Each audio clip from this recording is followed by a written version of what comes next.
Game 3 of a 4-game set between the Idaho Falls Chukars begins in about 15 minutes. An hour early today due to a doubleheader. Last night the contest was rained out. The tarp was so close to getting put on the field, but just couldn't get it fully done as the Angels and the Idaho Falls Chukars had to walk away and get set for a doubleheader. This evening, Saturday, it's beautiful outside. I'm joined with Zach Frazier in the booth. And Zach, let's talk a little baseball right here. Provo Angels struggling through the first week of the season. A lot of errors and some miscommunications with the pitching, but where do you see this team heading?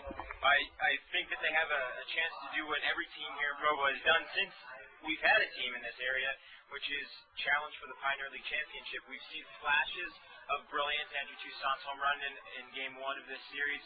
Billy Boyer has been hot from the plate. Nate Sutton. There's a lot of talent on this team. Guys that are struggling to get used to playing at this level. So I think this first couple of weeks is a chance for everybody to weed out those problems, get through those issues, and really have a strong second half of the season. That's the beautiful part of rookie league baseball is these guys are still adjusting. They're getting used to playing with the wood bat on a daily basis. But the Angels, they'll be there. They have an excellent manager in Tom Kochman, and he's done a fine job since he first came here in 2001. Game 3 begins in a couple moments. The Idaho Falls Chukars and the Provo Angels. Billy Layman on the mound for Provo, while Jacob Mullis will be taking the mound for Idaho Falls. And Zach, again, just an outstanding performance by the Angels in Casper. They played some great games, but a couple nights ago, we 12-4 lost. 6 errors committed by the Provo Angels. Is defense something that they need to focus on right now, or should they continue to focus on hitting and pitching? Well, I think that defense is something that any coaching staff is going to focus on. You take 100 ground balls a day in practice and in batting practice, and people are warming up. So I really think that everything will work out. I think somebody in a situation like Josh LeBlanc, he struggled a little bit here, but it's his first week and a half of professional baseball. He obviously showed in his collegiate career that he has the talent to play at this level. Let's let these guys settle down, get used to the rigors of being on a professional team and being on the road every other night. It'll work out. I think everything will be okay. Let's go ahead and look over the Pioneer League scoreboard from games that went on last night. The Ogden Raptors defeated the Casper Rockies 5-3 in Ogden. The Raptors scored on a grand slam in the 4th inning, which ended up being the difference. Casper came back late in the game, but weren't able to capitalize as the Rockies lose their 2nd straight game to Idaho Falls. Actually, they've lost their 4th straight, as Ogden has won 3 straight. And right now, Ogden on top in that South Division. Great Falls defeats Billings 7-5 at Great Falls. A good slugfest going on there, about 20 hits combined between the two teams. And then finally, the Helena Brewers defeating the Missoula Ospreys in Missoula. Helena has now won 5 straight games. They have the best record in the Pioneer League. It's still early in the season, but things looking interesting for all the teams in this league as they've all had great drafts between them. Provo Angels and the Idaho Falls Chukars getting set in just a couple moments, and we'll go ahead and look at scores that went on in the Angels system last night. In Cedar Rapids, Quad City shut out the Colonels 11-0. Just a blowout by Quad City. Cedar Rapids 2 games back in that division. Rancho Cucamonga Quakes defeat San Jose Giants 2-1. In San Jose, Steven Shell, ex-Provo Angel pitcher, picks up his 7th win of the season as Shell pitched 6 innings, 3 hits, 10 strikeouts. Arkansas and Wichita last night, it was a scoreless game through 9 complete innings. Wichita finally put a run on the board in the bottom of the 10th inning, defeating Arkansas by a score of 1-0. So Arkansas, obviously with the loss of Dallas McPherson and Jake Woods, they have not won the game yet in the second half. And finally in Salt Lake, the Stingers defeat the Las Vegas 51ers 8-3 as Jake Thrower goes 4 for 5 with a couple ribbies, and Jake Woods picks up his first AAA victory. As you remember, Jake Woods was here just a couple of years ago. Also, Mike Brumley, the manager of Salt Lake, he was named the PCL All-Star Manager this year. The AAA All-Star game will be played in Pawtucket, Rhode Island, as the PCL will be taking on the International League next week in that All-Star game. The lone Salt Lake Stingers representative, Adam Riggs, he'll be a reserve in that All-Star game. Adam Riggs has been playing minor league baseball since the early 90s. Hasn't had his big break in the big leagues. He's had numerous times getting called up, but right now is just a longtime AAA ball player. So Adam Riggs is the lone Salt Lake representative. Also today, the Anaheim Angels defeat the Los Angeles Dodgers in Chavez Ravine 7-5 as Garrett Anderson slams 2 home runs and Vladimir Guerrero hits his 19th of the season. Brendan Donnelly with his first victory of the year, and Francisco Rodriguez his 7th save for Anaheim. So that's a look over the Angels system. Also in Mesa, the Mesa Angels getting their chance to take on the Diamondbacks, a lower rookie league team, also this evening. So kind of get you up to date with what's going on in the Angels system. Tonight, it's Provo and Idaho Falls, a doubleheader, 2 7-inning contests at the minor league level. It's always 2 7-inning games. Only in the big leagues will they play 2 9-inning doubleheaders. So the Angels and the Idaho Falls Chukars getting ready in just one moment. The umpires are out, both Matt Hansel and Rob Savage, as they'll get ready to call the action and call the balls and strikes behind home plate. We're going to go to a break. We'll bring it back out here in just a couple minutes as the Idaho Falls Chukars and the Provo Angels get set for Game 1 of tonight's doubleheader.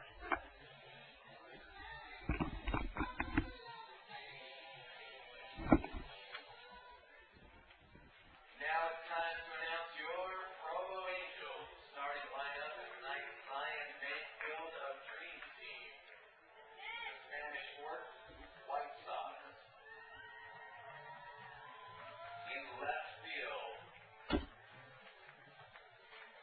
Cliff Revelay and his Field of Dreams buddy, Weston Ludlow and Travis Ludlow.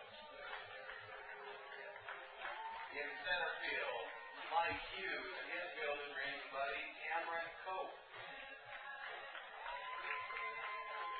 In right field, J.R. Wren and his Field of Dreams buddy, Tyler Royland. Third baseman, number 5, Nate Sutton and his Field of Dreams buddy, Isaac Gonzalez. Shortstop, number 7, Billy Boyer and his Field of Dreams buddy, Dave Haycock. Second baseman, number 18, Joshua LeBlanc and his Field of Dreams buddy, Carter Sykes. Playing first base, number 30, Chris Walson and his Field of Dreams buddy, Skyler Smith.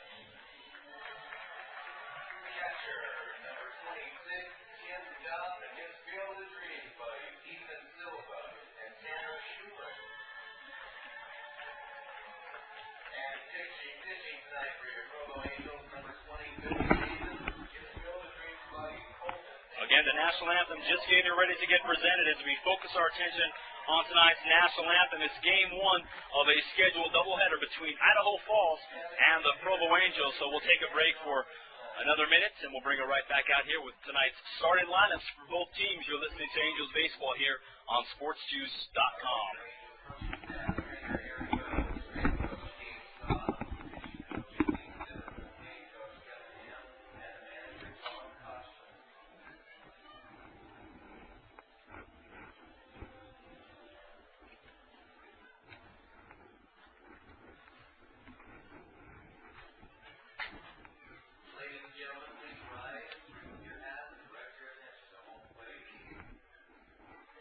National anthem is performed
Game 3 of the series between the Idaho Falls Chukars and the Angels begins now, and it was very interesting last night. The game was just minutes away from getting started, but a monsoon-type rain began to pour on the field.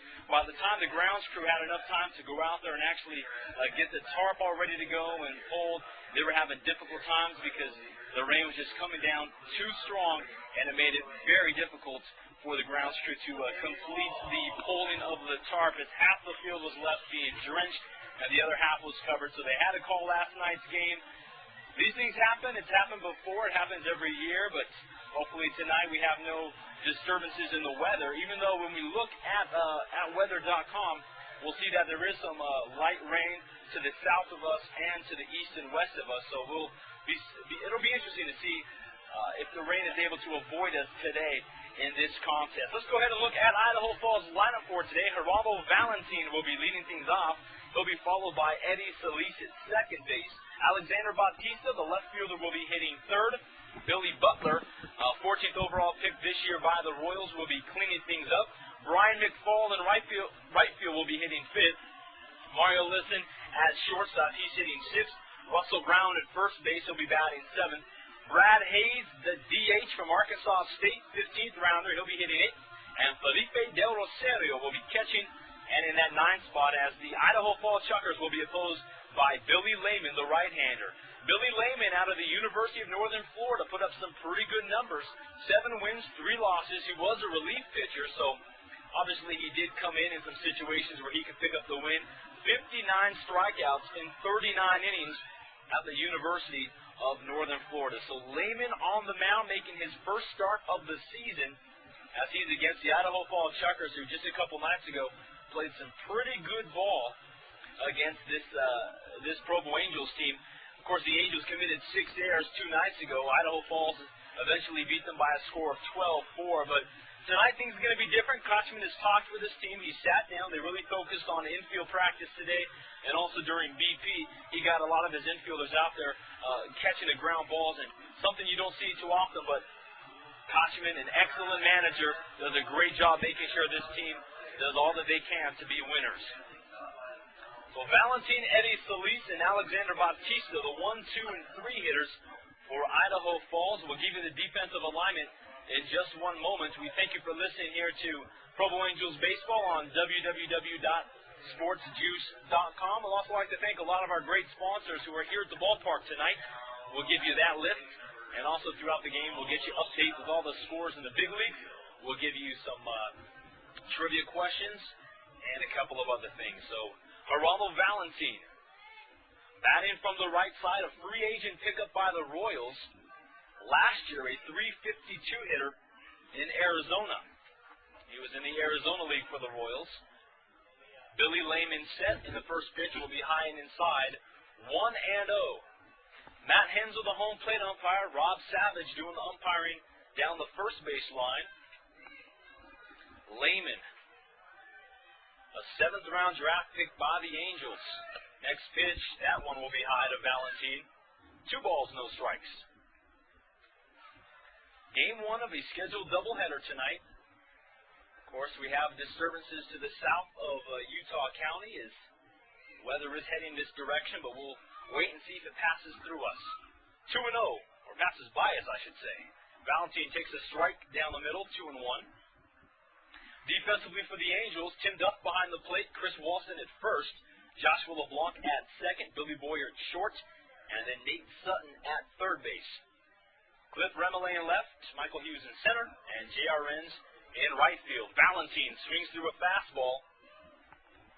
2-2. Again, throughout this game, we'll get you updated with what's going on in the big leagues, major league scores.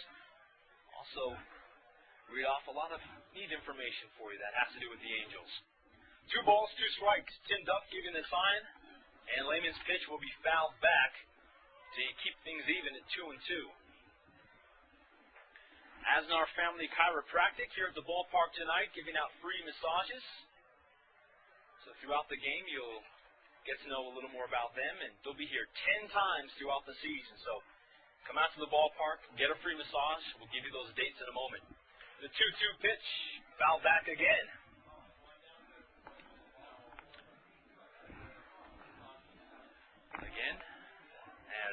Valentine gets set from the right side.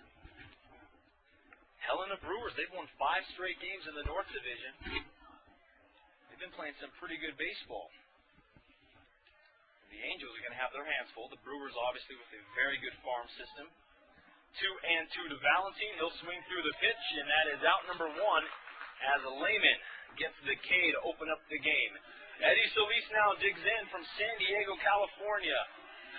Last year, Eddie Solis played in Arizona, was a .259 hitter. Still young, only 20 years of age. Eddie Solis from the right. As Billy Layman gets set, here's the pitch. Outside part of the plate. Nothing and 1 as Solis takes the strike. Yeah, this Idaho Falls Chukars team, all right-handers in the lineup. They're the only team in the Pioneer League with all righties. They'll swing through the next pitch. Nothing and 2. The only positive thing for Idaho Falls is their starting pitcher in Game 2 tonight, Bobby Beeson. He's 13th round draft pick. Even though he's a pitcher, he was one of the best hitters in Division II baseball this year. So he's the only other guy who can actually come in and hit left-handed. Solis will foul the ball down the right field side and into the stands. Nothing and 2 remains the count. Again, the Cedar Rapids Colonels, which have a lot of ex-Provo Angel players on it, they got shut out by Quad City last night, 11-0. Ground ball to the shortstop, Boyer. It slides underneath him as Boyer dives for it. Eddie Solis with a 1-out single. It wasn't hit that hard, but it was just where the fielders couldn't get to it. So Solis with the single, and Alexander Bautista digs in. Bautista, a .367 hitter last season in Arizona. This is his 4th season playing professional baseball. Bautista from the right, and Billy Layman will toss one over to first base to keep Eddie Solis close. Again, join us throughout the season here on SportsJuice.com. It's going to be Provo Angels action all season long. Billy Layman's first pitch to Alexander is going to be a pitch on the outside part of the plate, nothing in 1. Again, Nate Sutton at third base and Billy Boyer at short. A very good defensive left side of the infield. And LeBlanc at second base. He's got a good glove, even though he has struggled to open up the season. The next pitch, laced foul down that first base side. A couple Idaho Falls Chucker batters have to get out of the way. No balls, 2 strikes. Anaheim Angels again defeat the Los Angeles Dodgers earlier today as Brendan Donnelly picking up his first win of the year, and Francisco Rodriguez his 7th save. Garrett Anderson with 2 home runs in the game, and Vlad Guerrero with 19, his 19th of the season. Nothing and 2. The next pitch to Bautista, he'll swing through it, and there are 2 outs, both of them being retired on strikeouts. Billy Layman, a very good strikeout pitcher at the University of Northern Florida, continues his ways here at the professional level. Billy Butler, the 14th overall pick in the amateur draft this season, signed for $1.3 million. So Butler is, obviously, if he uses his money wisely, he's set for life. First pitch will be outside, 1-0. Billy Butler, drafted out of high school, good power. And with a runner at first base, it's Eddie Solis. Let's see how he hits with runners on. 1-0, and Billy Layman again throws to first. The Arkansas Travelers last night got defeated by Wichita 1-0 in a pitcher's duel. Wichita scored their winning run in the bottom of the 10th.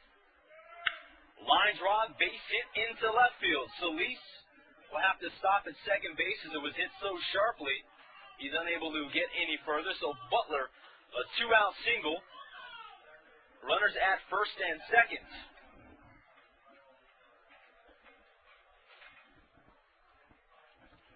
Brian McFall, a .220 hitter with Idaho Falls.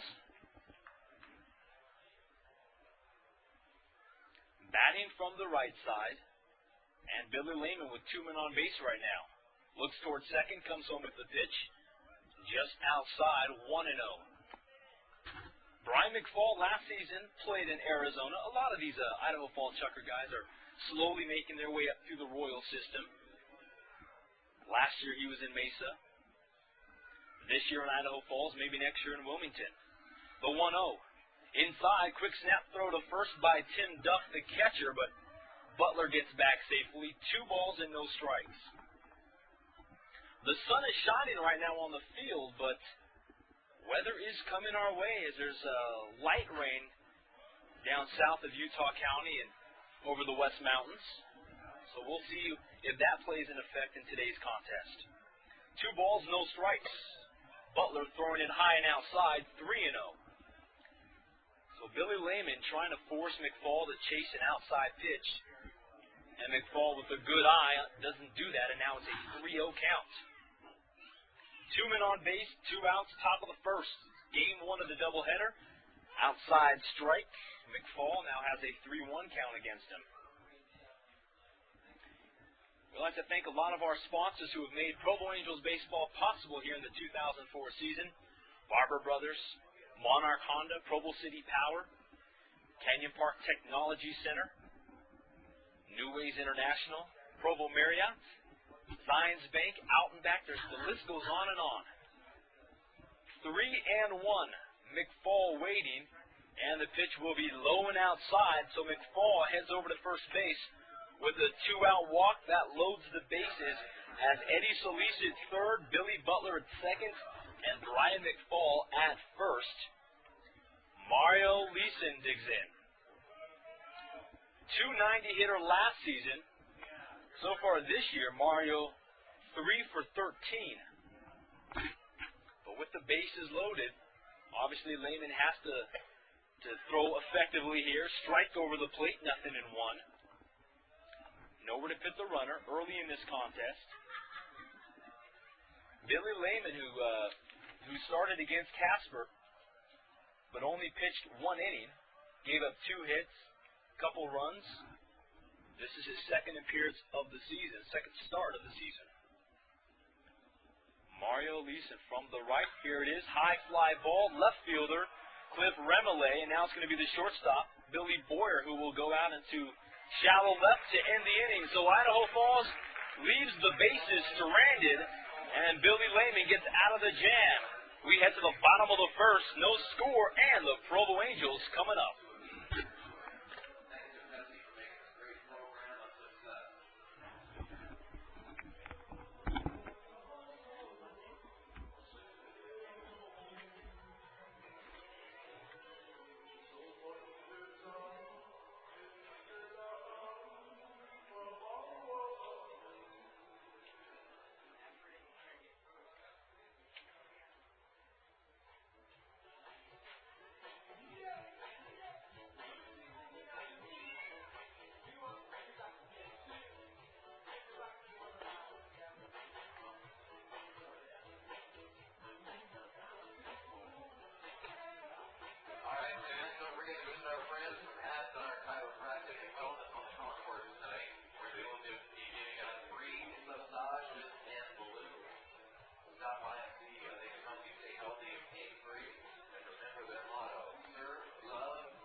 Back out here in Provo, Utah, bottom of the first inning, and the Provo Angels lineup will look as followed. Billy Boyer, the shortstop, will be leading things off. He'll be followed by the left-hander, Nate Sutton, who's also playing at third base.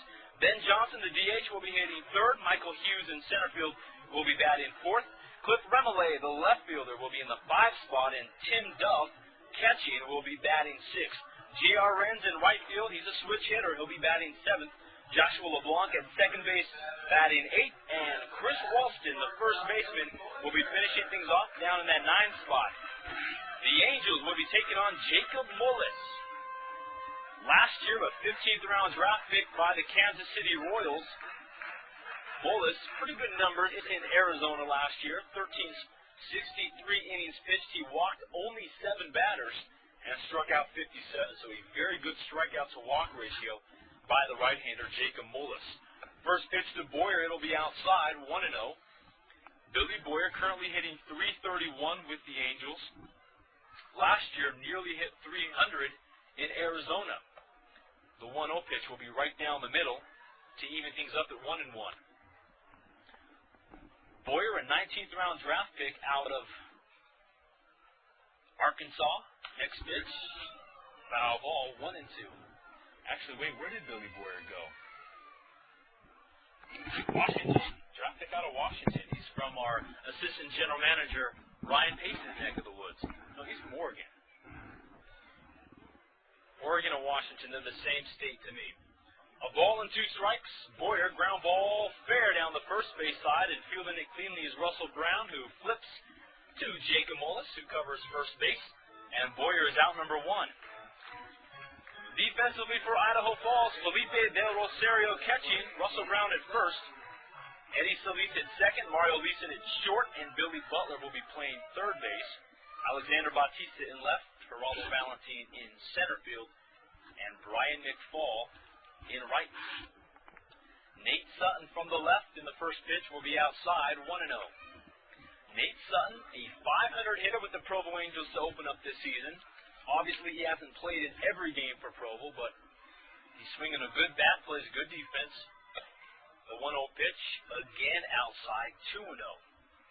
Nate Sutton out of UC Santa Barbara, 24th rounder. A very good eye, as he has more walks than any other Angel batter. He'll take a pitch high, 3-0. This is a guy that knows how to get on base.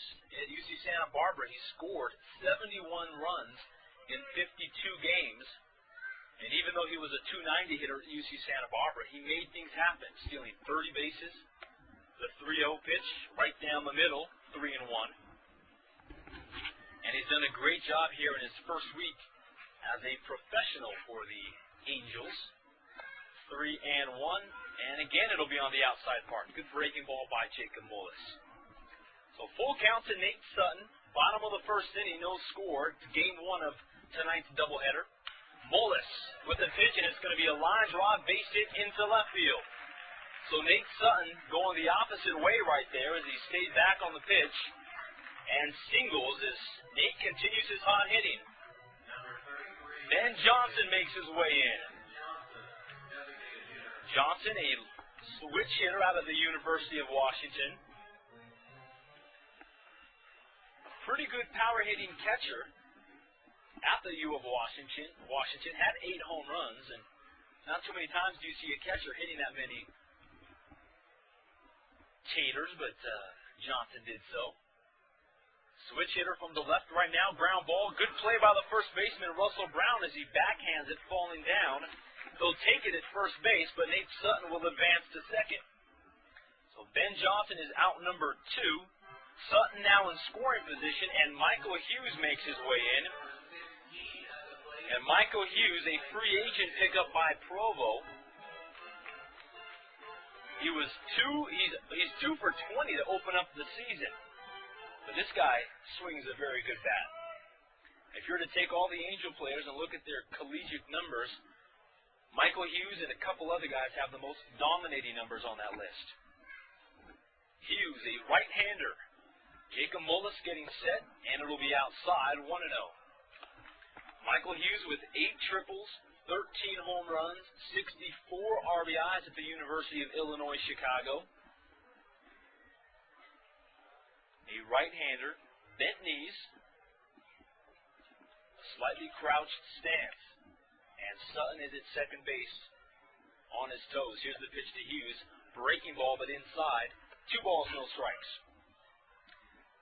In Salt Lake last night, Las Vegas thought they were going to pick up the 3rd straight win against the Stingers, but Salt Lake came out picking up an 8-3 victory. Jake Woods, who pitched here at AAA a couple years ago, picks up his first AAA win of the year. The 2-0 pitch swung through, and it'll make it 2 balls and 1 strike. And also for those who aren't aware, Mike Brumley was named the Pacific Coast League All-Star Manager in this year's All-Star game in Pawtucket, AAA All-Star game, that is. And Brumley played a couple years in Pawtucket, was a fan favorite out there, so he's going to guide the Pacific Coast League All-Stars. 2-1. Again, Michael Hughes will swing and miss at a pitch a little bit outside. Throughout the season, coming out to the ballpark, we'll give you the schedule as Asnar Family Chiropractic and Wellness will be giving out free massages. They'll be here Monday the 28th. That'll be a family night here at the ballpark, so come on out, take the stress off, and get yourself a massage by Asnar. 2-2. Outside, fills things up, 3 balls, 2 strikes. Sutton at second base, no score here in the bottom of the first inning in game 1 of the doubleheader. Zach Frazier will be coming on and giving you play-by-play during the 4th, 5th, and 6th inning. And I'll be back with you in the 7th. 3 balls, 2 strikes. Payoff pitch, here it is, and swung through, missed, and Michael Hughes strikes out to end the inning. Sutton is stranded at second. We head to the top of the second inning.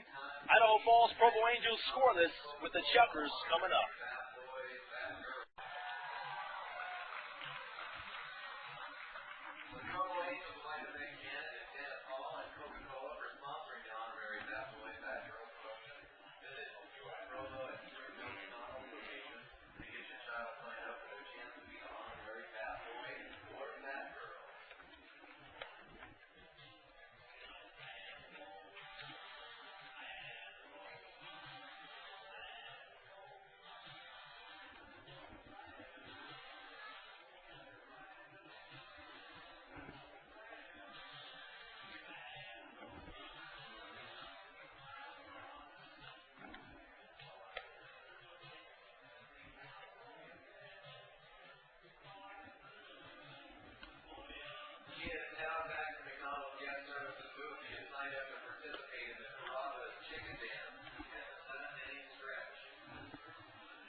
If you're thinking about coming out to the ballpark this season and bringing a group with you, 25 to 100 people get into the ballpark for only $5. That's our group outing rate. We'll also get your name mentioned over the PA system and on our electronic scoreboard. $5 ticket if you have a group of 25 to 100. Give us a call at 377-2255. Ask for James Davis, our director of group sales. Top of the second inning, the 7, 8, and 9 batters due up for Idaho Falls. Russell Brown, Brad Hayes, and Felipe Del Rosario. Scoreless game here in Provo, Utah. Blue skies above us, but some interesting weather coming this direction. Earlier today, there was a lot of rain happening in Ely, Nevada, and those clouds have kind of worked its way towards us as it's maybe an hour south of us. First pitch to Russell Brown, who will be outside. 1 ball, no strikes. Russell Brown, a free agent pickup by the Royals, playing in his first professional season. Brown from the right, and Billy Layman getting set. And this pitch will be a little bit low and outside. 2 balls, no strikes. Also, if you're thinking about coming out to the ballpark and want to bring that group and have a barbecue, we have an all-you-can-eat barbecue menu. $15 gets you all-you-can-eat hamburgers, hot dogs, cheeseburgers, chicken sandwiches. The list is endless.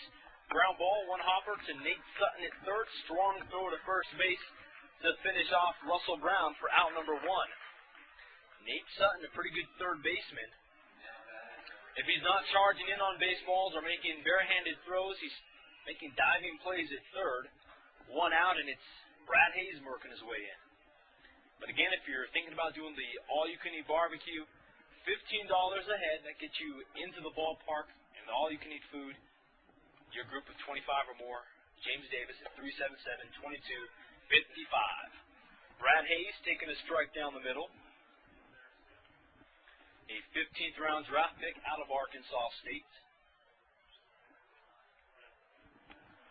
Hayes waiting patiently. Good breaking ball, but a little bit high.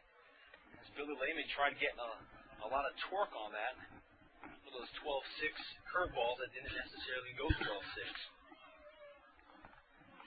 Top of the second. Bradley Hayes, the DH. He'll swing through the fastball inside. A ball and 2 strikes. We'll get you up to date with all the scores in the big leagues in just a moment. Also let you know what the Angels did today against the Dodgers. The freeway series, they call it. A ball, 2 strikes, and fouled back to the screen. 1-2. Philadelphia Phillies defeat the Boston Red Sox at Fenway Park as Jim Thome hitting his Major League leading 26th home run on the 9-run attack of the Red Sox. Philly, they're for real this season. Breaking ball outside part of the plate. Hayes knew it. He heads back to the dugout. Strikeout number 3 for Billy Layman. It's the second out here in the top of the second. New York Mets defeat the New York Yankees at Yankee Stadium 9-3. Cliff Floyd with a huge home run. Gary Sheffield and Hideki Matsui also hit home runs, but it wasn't enough as the Yankees fall to the Mets. Strike over the plate to Felipe Del Rosario. 2 outs here in the top of the second. Billy Layman, a strikeout pitcher. Breaking ball in the dirt, 1-1. Again, Billy Layman, University of Northern Florida, 59 strikeouts, 39 innings pitched. A 7th-round draft pick by Anaheim. Layman with some good pitches in his repertoire, good fastball, good breaking ball. The 1-1 to Del Rosario will be fouled into the stands down the first base side to make it a ball and 2 strikes. Again, Anaheim defeated the Dodgers today 7-5 in an afternoon contest at Chavez Ravine. Garrett Anderson hitting 2 home runs in the contest. Vladimir Guerrero hitting his 19th as he's on pace to be the American League MVP this year. Between Guerrero and Pudge Rodriguez up in Detroit, it's interesting, but those are the 2 front runners right now. A ball and 2 strikes to the 9-hitter, Felipe Del Rosario. Layman's pitch will be about letter high, but inside, 2-2. This is Del Rosario's 2nd year playing minor league baseball. Last year was in Arizona, a .266 hitter. Layman with the 2-2, breaking ball again, but going to be below the knees to fill things up. Number 9,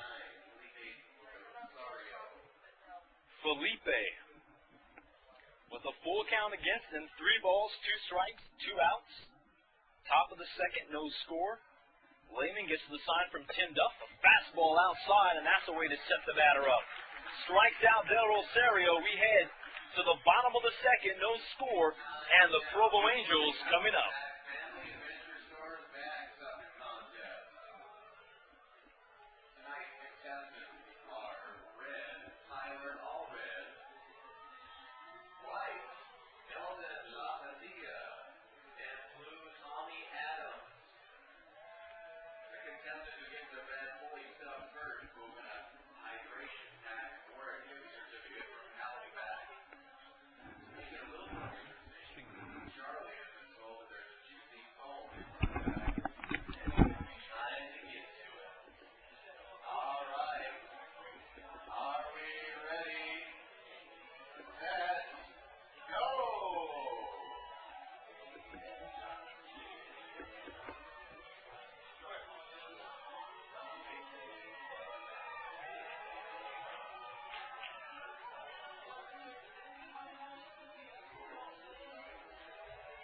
All right, the winner is Tyler Allred. Tyler, congratulations.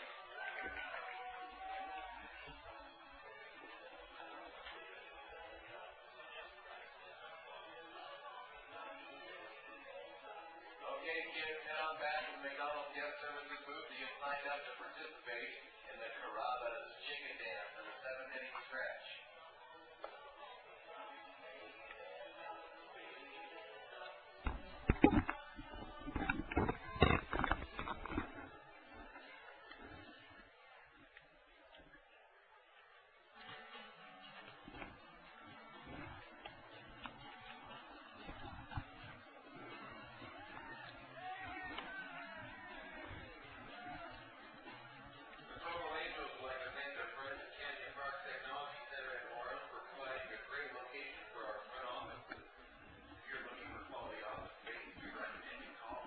bottom of the second inning, Cliff Remillé, Tim Duff, and J.R. Renz to take their shots against Jacob Mullis, who had a pretty good year last year in Arizona.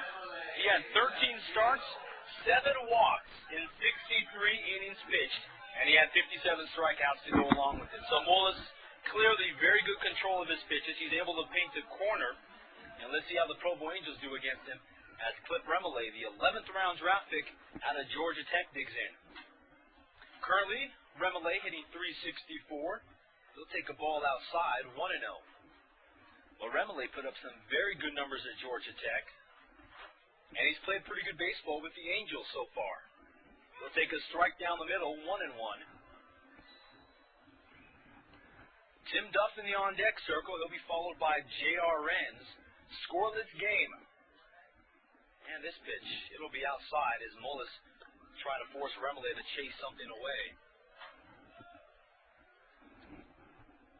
Bottom of the second, game 1 of tonight's doubleheader. Here's the pitch, chopper high, and the pitcher's going to get it off the mound. Mullis has to hurry the throw, and he'll get it as Remillé grounds out 1-3. Chopped it right off the front of the plate. Stayed in the air for airborne for probably 3 seconds before Mullis finally had a play on it. 1 out, and Tim Duff works his magic. Duff also hitting .364. Number 26 at the plate right now, Tim Duff, catcher. Tim Duff, a free agent pickup out of the University of Tampa, out in Florida. Duff from the right side, he'll take the first pitch. 1 ball, no strikes. Don't forget, fans, join us each and every game here on sportsjuice.com, and if you do miss a game and you want to find out what happened, log on to provoangels.com as we got great game recaps, player information, photos, and all that fun stuff. Fly ball into center field. Geraldo Valentin will float back towards the warning track as he gets underneath it. And Duff flying out to center field. 2 gone. J.R. Renz, a 4th rounder back in 2002. I had a chance to talk with him earlier in the game, and I said, Renz, how you doing with your bonus that you signed back in 02? And he said, man, my mom's had that money locked up. Can't touch it. J.R. Renz from the right, first pitch. It'll be fouled back, 1-0. Now, J.R. Renz is a switch hitter, and right now he's facing off against the right-hander, Jacob Mullis. But obviously he's going to stay batting from the right. J.R. Renz taking another one high and outside.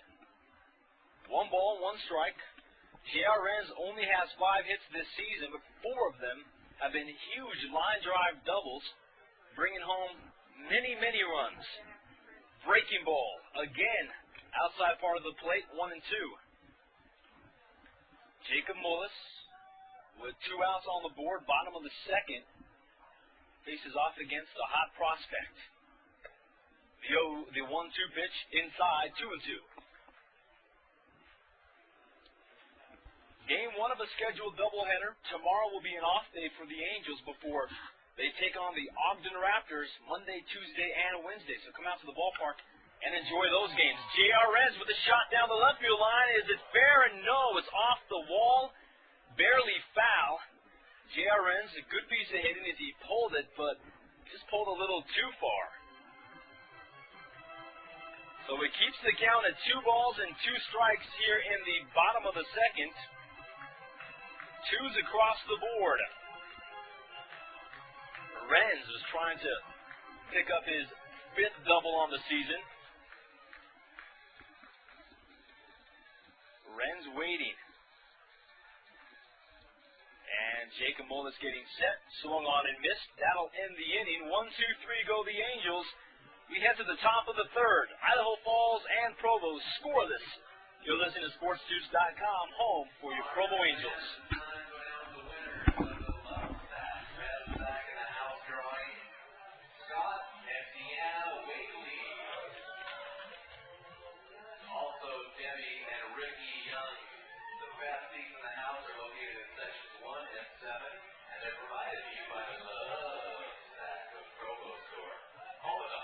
Lovable, washable alternative to Lane Furniture. Loves sacks will last a lifetime, and they have a warranty to prove it. Go down to the shops, the Riverwoods, and fall in love with this brand new revolution in comfort. Feel the love today.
Top of the third inning.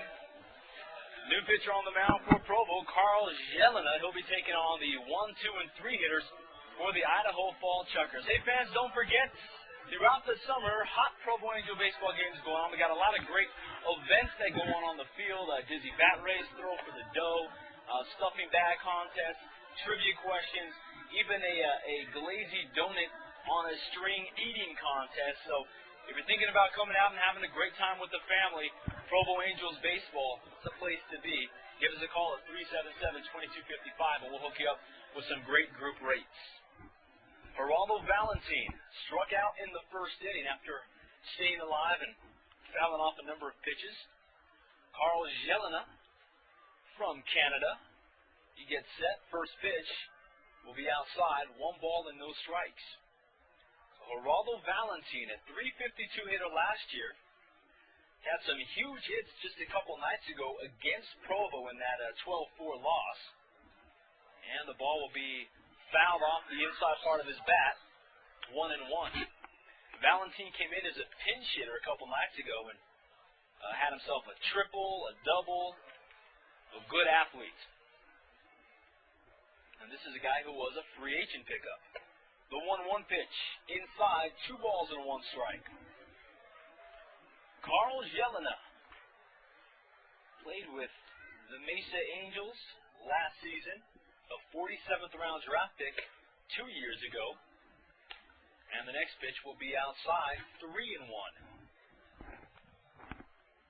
Geraldo Valentin has been hitting the ball with authority with the Idaho Fall Chukars this year. And he'll slam one foul down the right field side. Full count. Game 1 of the doubleheader. We're in the top of the third in a scoreless contest. As soon as this game is over, there'll be about a half an hour break before Game 2 begins. Valentin, full count against him. Here it is. And again, we'll foul it back. We'll get you Carl Jelena's career numbers in just one moment. But this is his 3rd season at the professional level. Jelena set the 3-1, and it'll be high. So Geraldo Valentin heads over to first base with a leadoff walk here in the 3rd, and Eddie Solis digging in. Eddie Solis from San Diego, California, a high schooler out of East Lake High. And if you're familiar with San Diego, most of the high schools out there have been 40, 50 years old. But the school he played at was only a couple years old and got a pretty good baseball program. Singled in the first inning, but was stranded on third base. Jelena with the runner at first, nobody out. Ground ball would be huge as the infield is in double play depth. Here's the pitch, right to Billy Boyer at second. Shortstop throws back to first as LeBlanc, and they make the double play. I'm stuttering all my words right here. It was a slow roll to Boyer who flipped to LeBlanc, bobbled the ball momentarily, but able to turn the 6-4-3 double play. And that is a big out as Alexander Bautista gets set. The Angels, just a couple nights ago, had a very difficult time turning that double play, but some extra infield practice, an early workout yesterday has helped them. And the first pitch to Bautista will be a flare into left field. Coming on is Mr. Remele, and it'll drop in front of him for a 2-out single. Bautista on first, and now Billy Butler, the 14th overall pick, gets ready to take his at-bats. If you're coming out to the ballpark this season, you're bringing the family, and your kids are bugging you saying, Mom, we love the baseball games. Get them involved with the Future Angels Club. For $10, they get into all Saturday games for free. They get a Future Angels Club t-shirt. They'll get an official membership card and a cool-looking souvenir program. $10, get them to join the Future Angels Club. Billy Butler takes a strike, 0-1. Top of the third inning, scoreless game. Bautista at first, and Carlos Jelena getting set. And quickly thrown over to first base. Bautista getting back safely. Log on to ProvoAngels.com and get all your Angels information. Find out what's going on in the community with the Angels, as well as a little player bios and game recaps. No balls, 1 strike, runner going. It's a pitch out. Tim Duff throws over to second, and the runner is nailed to end the inning. They knew it. Tim Duff knew the runner would go. They called for a pitch out. Ends it. We head to the bottom of the third. Scoreless game in the Provo Angels coming up.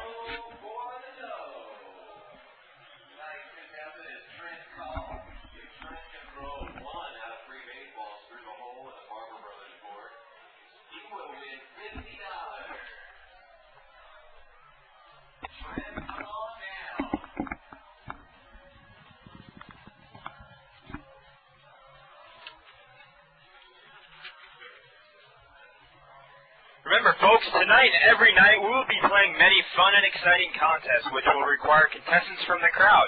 These contests include Love Sack's Best Seat in the House, La Quinta Inn and Suites Baseball Trivia, Out and Back Bag Stuffing Contest, Deseret First Ball Toss, Barber Brothers Throw for the Dough, MVP Sports Lucky Program Ad, the Provo Angels Dizzy Bat Race, Carrabba's Chicken Dance, New Ways Race Around the Bases, Provo City Water Trivia, Glazy Donuts on a String Eating Contest, and many more. So be sure to come out and help us out with our promos on the field and have a blast doing it.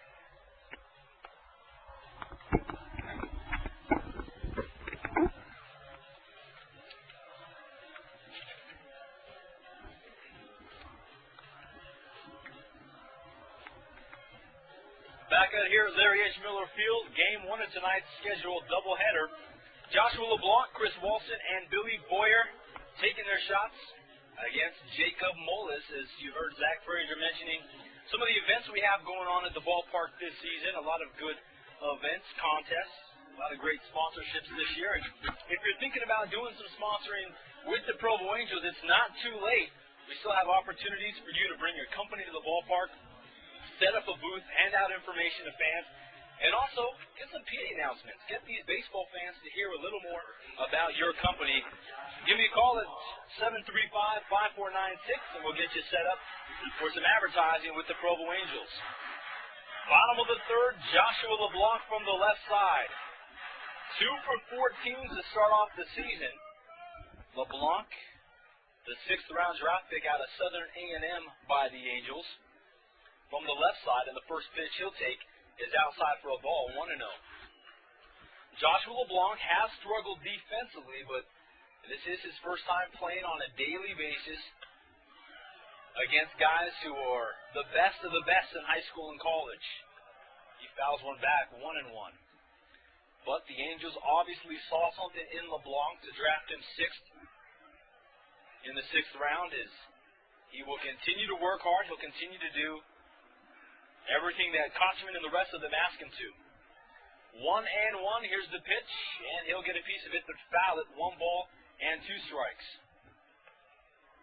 LeBlanc from the left, we're in the bottom of the third, scoreless game.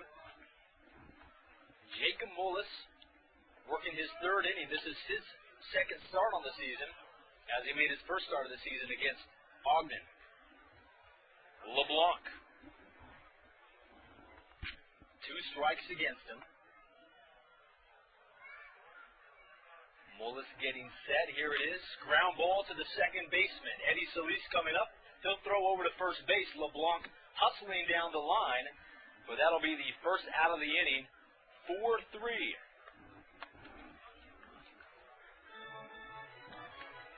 Chris Walston now makes his way in. Walston, a 6th rounder 2 years ago by the Angels. He's a good character.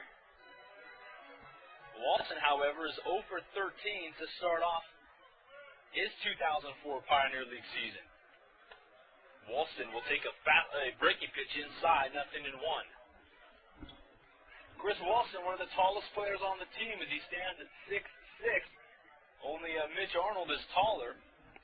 Walston, another breaking ball, missing 0-2. Obviously, he's a big guy. You know, he's got a lot of power he can generate from his hips onto his arms. But he's had a difficult time because most of these pitchers have been throwing breaking balls against him. The 0-2, fastball inside of the ball will skip away from Felipe Del Rosario, and Walston will go all the way to first base without a throw. Walston did swing and miss the pitch, but Del Rosario was unable to hold on to it as it skipped away. So Walston officially strikes out, but he's on first base via the pass ball. Your shortstop, number 7, Billy Boyer. Billy Boyer, who's had some pretty good at-bats for the Angels so far this year. Boyer with a couple doubles, 2 home runs. He leads the team with 9 RBIs and leads the team in runs scored with 7. Billy Boyer, a switch hitter, batting from the left. Runner at first base is Walston, and the first pitch will be high and outside, 1-0. Zach Frazier will be giving you play-by-play to begin the 4th inning, so we'll get that all set for you.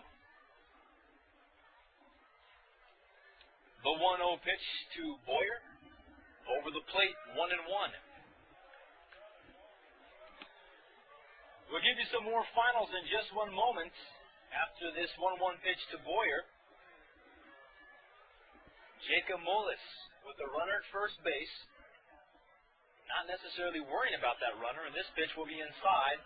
2 balls and a strike. Bottom of the 5th inning, the Pittsburgh Pirates and the Cincinnati Reds, 2 teams that have been around for over 100 years. They are scoreless in the bottom of the 5th.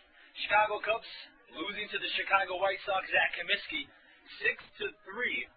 As Joe Cree with his 11th home run, Paul Konerkel with his 19th, and Jose Valentin's 15th. So Chicago White Sox doing it with the long ball as Carlos Zambrano taking the loss. 2 balls and 2 strikes to Boyer. Boyer with the bat above his head, and then he drops into the hitting zone, and he'll chop this one foul, third base side. Again, a lot of inner-city rivalries. The Anaheim Angels, LA Dodgers, New York Mets, New York Yankees. The Cubbies and the White Sox. And also today, the Houston Astros, Texas Rangers. They played a slugfest. Texas defeated Houston 8-7 on 16 hits. 2 balls and 2 strikes. Billy Boyer taking it inside. That'll fill up the count at 3-2. So Chris Walston at first base. He reached on a pass ball from the catcher, Felipe Del Rosario. Walston, because he's a big guy, he's got that long leg span. Boyer waiting, and the throw to first. Walston back safely. Also, up in Canada, the Toronto Blue Jays defeat the Expos 10-5. Jose Vidro does hit his 8th home run of the season for Montreal, but it's to no avail. Walston going, hit and run is on. It's a base hit past the first baseman, Russell Brown, and Walston will take third base. So a good hit and run by Billy Boyer as he's able to make contact. Walston now at third. A single for Boyer, and now Nate Sutton digs in. And Nate Sutton, one of the best hitters in the Pioneer League right now. And obviously, in a situation like this, if you can send one Provo Angel batter up, it's Nate Sutton, so it works out perfectly. Jacob Mullis the right-hander, getting set to work to the lefty, Nate Sutton. Bottom of the third, it's a scoreless game, and the first pitch will cut the outer third of the plate, 0-1. Nate Sutton from Southern California, the UC Santa Barbara, 24th round draft pick. Not a lot was known about him as he entered the Angels team, but now a lot of the players have learned to respect him a little more because they now know that this guy can hit at this level. It's still early, though, but anytime you have a guy like Nate Sutton who's patient, can put the ball in play, it works out. The 0-1 pitch, again, the outer third, and now 0-2 to Nate Sutton. Walston at third base, Billy Boyer at first. 1 out, bottom of the third. And stick around, this is game 1 of tonight's doubleheader. The Idaho Falls Chukars, a Kansas City Royals farm team. The 0-2 pitch, high and outside, 1-2. In certain situations, Nate Sutton has been a .500 hitter with runners in scoring position, 4 for 8. Also with a couple of walks. 1-2. Sutton chokes up on the bat just a little bit. Obviously, with 2 strikes against you, that's the rule of thumb in baseball. Choke up a little bit. It gives you an easier chance to get the bat on the ball. Bottom 3, Jacob Mullis, the right-hander for Idaho Falls, in a tight spot, and again he'll throw to first base. Now Billy Boyer has pretty good speed, and I'm sure if he gets a sign or finds a hole, he's going to take second base. So we keep our eye on Boyer at first. 1 ball, 2 strikes. First baseman holding the runner. Nate Sutton's going to try to look to pull it here. Here's the pitch, and he'll get underneath it. Pops it straight up in the air. Russell Brown, the first baseman, will float into foul grounds, and Nate Sutton is out number 2 here in the third. Not too often do we see, at least thus far in the season, not too often have we seen Nate get retired. He's out number 2. And now the switch hitter, Ben Johnson, comes in. The Angels had a tough time 2 days ago against Idaho Falls, as the Chukars had 12 runs on 13 hits. Well, today the Angels playing a little better baseball. They just got to find the gaps here. Here's the pitch to Ben. It'll be outside, 1-0. Only 2 hits off of Jacob Mullis. Chris Walston reached on a pass ball from Felipe Del Rosario, and then he made a heads-up hit-and-run play as he made third on a single by Boyer. The 1-0, and now Mullis will throw it over to first.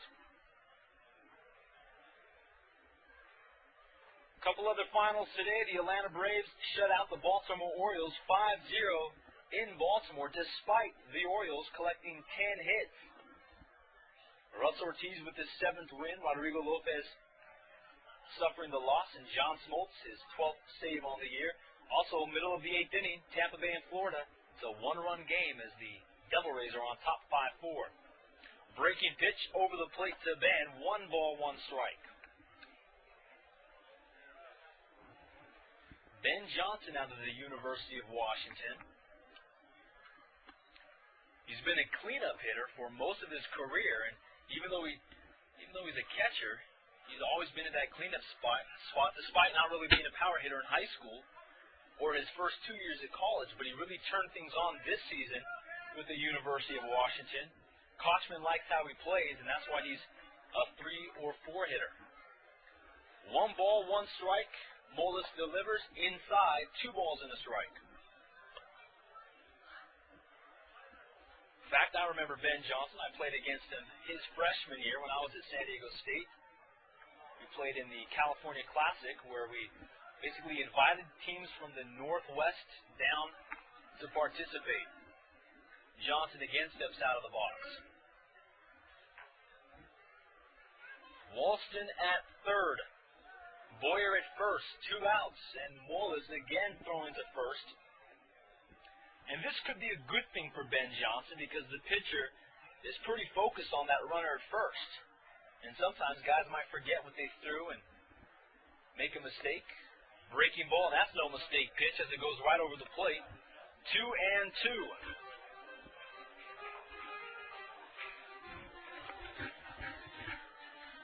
377-2255. That's the number to call for all your group ticket information. Ask for James Davis, the director of group sales, as he will get you the best seat in the house. Get your group feeling like they're about to have a great night at Larry H. Miller Field. James Davis at 377-2255. And that's 801 if you're calling from outside of Utah County. 2 balls, 2 strikes. Ben Johnson waits patiently as Jacob Mullis takes his time. Here's the pitch, and it'll be popped straight up and behind home plate as some fans are going to fight for it. And a little kid who brought his glove today would have been right there to catch the ball, but he decides to run out of the way. Keeps the count at 2-2. And he's a youngster. That's what happens. A fly ball's hit to you. You don't know what to do. You're not used to a ball being hit that high. Johnson staying alive.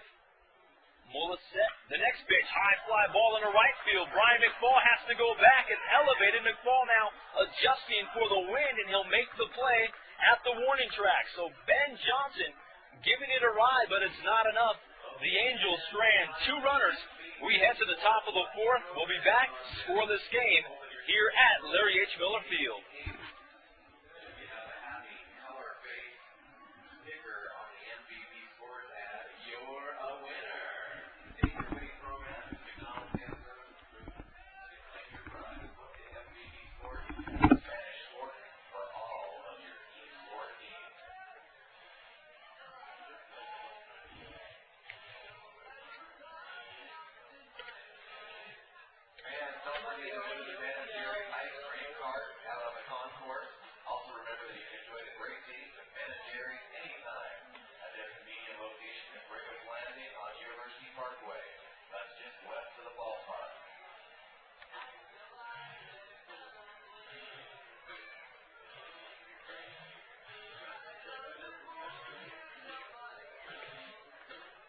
Don't forget to visit the concession stands on the concourse.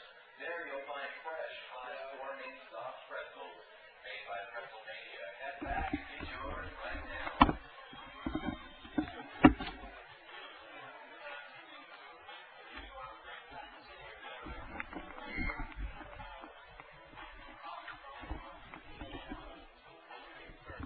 Coming up on Monday, mark your calendar.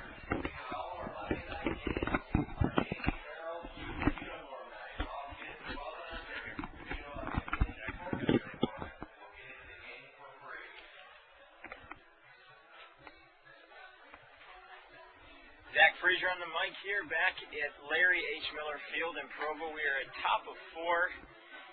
The score reads Idaho Falls 0, Provo Angels 0. So far, a pitching duel between the Chukars and the Angels. Carl Jeanina, the right-hander from Saint-Jean-sur-Richelieu, Quebec, still on the mound, getting ready to pitch his 2nd inning. Last inning was very impressive. Walked the first batter. Enticed Eddie Solis into a 6-4-3 double play. Then he was able to, Alex Bautista singled to left field, but then was thrown out, caught stealing 1-4. So Carl pitched out of that jam very nicely. And stepping up to the plate, number 16, the third baseman, Billy Butler, the number 14 overall pick for the Kansas City Royals, signed a $1.3 million signing bonus. Jeanina gets the sign from catcher Tim Duff. Here's the pitch. Fastball a little bit up and in. Ball 1. Beautiful night here at Miller Field. The crowd is starting to fill in. Many people did not know that last night's game was rained out and that there was a doubleheader, so we're starting to get a nice crowd for Game 2. Here's the pitch from Jeanina. A big breaking ball over the plate for strike 1. The count is now 1-1. Jeanina, the right-hander from Quebec. Here's the delivery. Swing and a miss at a breaking ball for strike 2. So, quickly gets out in front, 1-2 to Billy Butler. And Butler in his last at-bat singled to left field. Here's the 1-2 from Jelena. Foul tipped. Catcher Tim Duff could not hold on, and Butler stays alive in the count. Kansas City Royals are expecting big things out of this third baseman. He's got a solid build, good power from the right side, and really a strong prospect for the future. Here's the 1-2 from Jelena. Fastball lined into left field for another base hit, so Billy Butler will reach base with his second line drive single of the game, and he is now 2 for 2. It was a good pitch from Jelena, but it got up a little bit, right up into Billy Butler's wheelhouse, and he took it into left field for another single. So, Butler's now at first, and coming up to bat is the right fielder Brian McFall from Flagstaff, Arizona. McFall walked his last time up, and that loaded the bases, but the Chukars were unable to capitalize. Here's the pitch from Jelena, and it is lifted high, far, deep, and over the fence in left field for a 2-run home run. Fastball that got up in the strike zone. McFall just turned on it and drove it well over the Miller Field scoreboard. McFall will score, Billy Butler will score, and the score is now 2-0 Idaho Falls. That is the second home run that Carl Jelena has given up this year.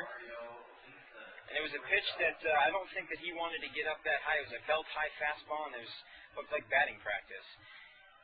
Now up to bat for the Chukars of Idaho Falls is number 7, the shortstop Mario Lisson, who popped up to the shortstop Billy Boyer to end the threat in the first inning. He takes a ball over the plate for strike 1. Second pitch is low and away. Count is now 1-1 to Lisson. Here's the pitch from Jelena, and it is popped up to the center fielder. Mike Hughes gives it a chase. J.R. Renz calls him off. Ball actually drifted towards the right center gap, and J.R. Renz came over to make that play. So now there is 1 out in the top of the 4th inning. You know, one of the challenges that Jelena has is he has good pitches, good control, but he's got to work on keeping the ball down in the strike zone, especially when you're facing hitters with the talent of a Billy Butler or Brian McFall, guys that can turn on a mistake. Now up to bat for the Chukars is number 33, the first baseman Russell Brown, and he takes a fastball inside, 1-0. Here's the pitch from Jelena. Excuse me, swing. Slow dribbler down the first base line. Jelena picks it up, tags Brown as he heads to first base for out number 2. So I don't think that Russell Brown meant to swing at that. He stopped his swing halfway through, but unfortunately got a small piece, fortunately for the Provo Angels. And Jelena makes the play unassisted. So now 2 out, and Brad Hayes, the designated hitter, steps in. He struck out looking in his first at-bat in the top of the 2nd inning. Here's the delivery from Jelena, and it is a fastball right over the heart of the plate, strike 1. So he's got good location, he's got good control. He just needs to make sure that he keeps those fastballs down because his strength is movement on his pitches, not speed. Hayes takes a second ball up in the strike zone, evening the count at 1 apiece. 2 out here in the top of the 4th. Here's the pitch from Jelena. Hayes swings, pops it up down the right field line, and is drifting into foul territory, and J.R. Renz cannot catch up with it. So it falls foul, and the count is now 1-2. One of the things to look for here is Jelena's off-speed pitch. He does a good job. He did a good job last inning of using the outside portion of the plate and controlling that situation with off-speed pitches. So in a situation where he's got the batter down 1-2, where he's got Hayes in a situation where he can really throw a pitch that's well on the outside corner, try to get him to chase and still be in control of what's going on. He gets the sign from Duff. Jelena is set. Here's the pitch. An inside pitch, actually, and Brad Hayes, another excuse-me swing, fouls it off the handle back towards the Idaho Falls Chukars dugout located on the first baseline. The count stays at 1-2. Jelena sets. He's in his windup. Here's the pitch. Breaking ball that hangs over the plate, and Brad Hayes lines it up the middle into center field for a base hit. So, again, a breaking pitch that got up. We've seen the three batters that have hit the ball hard this inning, Billy Butler, Brian McFall, and now Brad Hayes, were able to get pitches that stayed up waist high, were able to turn on it, and it's very important for Jalna to keep the ball down. Here is the catcher, number 9, Felipe Del Rosario. He steps in. Here's the... Jalna steps off the mound and throws over to first. Brad Hayes dives back in safely. Del Rosario is from the Dominican Republic. Has played well this series at catcher. Jalna, 47th round draft pick, was signed last year. And here's the pitch to Del Rosario. Line shot down to third base. Nate Sutton makes a great play, scoops it up, throws it on to Josh LeBlanc for out number 3. So Jalna pitches out of that particular jam, but after 3.5 innings, Carl Jalna gives up a 2-run home run to Brian McFall, and the score is now Idaho Falls Chukars 2, Provo Angels 0. We'll be back with your bottom fourth of the inning.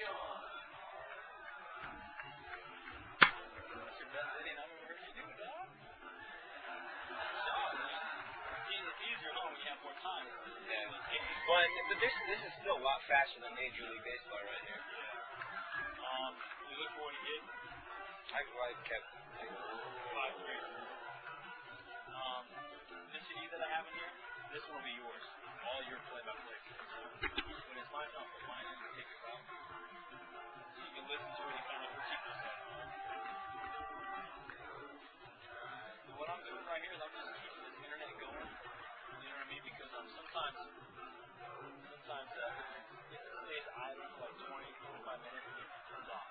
So I would hate to lose in the middle of the inning. We got to reboot it up. Happen to be already a cast. And if you want me to like type of the guy's name in here, I can do that. Pull up his career number. Congratulations. The logo ball is ready to go. Compliments of the Angels and Bamboo Hut. All kids who have their hands down for the Carrabba's chicken dance. We're back here at beautiful Miller Park. The sun is starting to set. Fans are continuing to fill in for game 1. Actually, they think they're coming for the only game of the night, but they're arriving in the middle of game 1 of a 2-game doubleheader. Last night we were rained out, had torrential-like rains at Miller Field, so we're making it up tonight, playing 2. Fans filling in. Just a beautiful night to be at the ballpark. Angels are down 2-0 on a Brian McFall blast over the left field wall. Cleared the scoreboard, cleared the tree line, hit the wrought iron gate that sits about 30 feet back behind the outfield wall. So it was a real shot. And due up here, the bottom half of the inning, is center fielder Mike Hughes, left fielder Cliff Remele, and the catcher Tim Duff. Mike Hughes steps up to the plate. He's been struggling a little bit. He's played well defensively, but has really struggled to find his groove here at the plate. He lifts a high fly ball to center field where Geraldo Valentin settles underneath it. First pitch swinging, first pitch out. So we've got 1 down in the bottom half of the 4th. And stepping up to the plate is Cliff Remele, draft pick from Georgia Tech, a native of Marietta, Georgia, and has really been a boost to the Angels lineup since joining them on the road trip to Casper, Wyoming this past week. Here's the pitch from Mullis. It's a curveball on the outside port of the plate for strike number 1, 0-1 to Cliff Remele. Remele grounded out for the first baseman, who flipped to the pitcher, who was covering his last time up, leading off the 2nd inning. Count is now 1-1. Here's the pitch. High and well outside for ball 2. Mullis has done a good job of working the outside corner of the plate. The plate umpire, John Moynihan, has been giving him 5-6 inches, actually been giving both pitchers about 5-6 inches on the outside. Breaking ball just misses outside, and the count is now 3-1. The Angels are in a situation right now where they need base runners. They need to pick up runs. They need to get guys moving.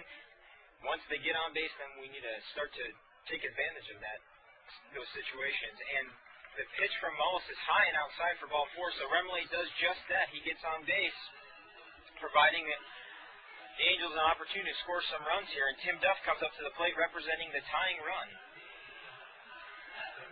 So Remolay at first. Catcher Tim Duff steps up to the plate. His last at bat, he flew out deep to the center field. Center fielder Geraldo Valentin. Mullis gets the sign from his catcher Felipe Del Rosario. And here's the pitch. Fastball up and in. Takes it inside for ball one. 1-0 to Tim Duff. We got one out in the bottom of the fourth inning. The Angels trail 2-0 on a Brian McFall home run in the top of the fourth. Tim Duff digs in, gets set. Mullis gets the sign from his catcher, Del Rosario, and he steps off the mound, throws over to first. Remolay did not have a very big lead, but I think that Mullis recognizes the importance of that run at first base and is going to do everything he can to hold him close. He's about 5 or 6 steps off the bag in his primary lead. Mullis gets the sign from Del Rosario, and here's the pitch to Duff. Curveball that just misses inside for count is now 2-0. So you look for Duff to get a hitter's pitch here. You certainly don't expect that Mullis wants to put the tying run on first base with only one out. And J.R. Renz, who hit the ball hard his last at-bat, just missing an extra base hit down the left field line. Duff lines it back up the middle. Great play by the second baseman, Eddie Solis, who flips the shortstop, Mario Lisson, throws it onto first for the 4-6-3 double play. So Tim Duff hits the ball square on the head, but second baseman Eddie Solis makes an excellent play, and the Angels are done in the bottom of the fourth. After 4 complete innings, the Idaho Falls Chukars lead 2-0.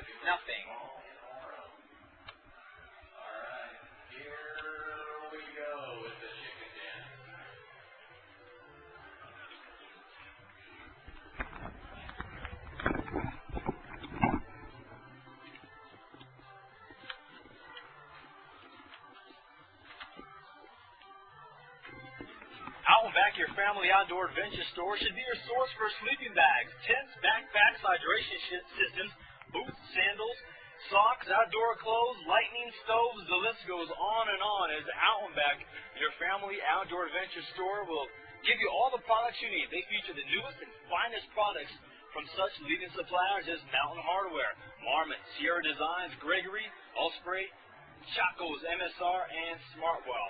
Now see if you can get yourself down to Back, conveniently located on State Street, right as it's heading down the hill, turning into 500 West.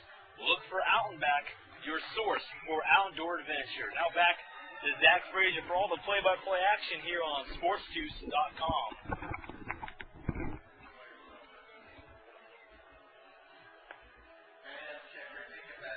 We are back in Provo, Utah. The Angels trail 2-0. Carl Jalna is still on the mound. He gave up a 2-run home run to Brian McFall in the top of the fourth.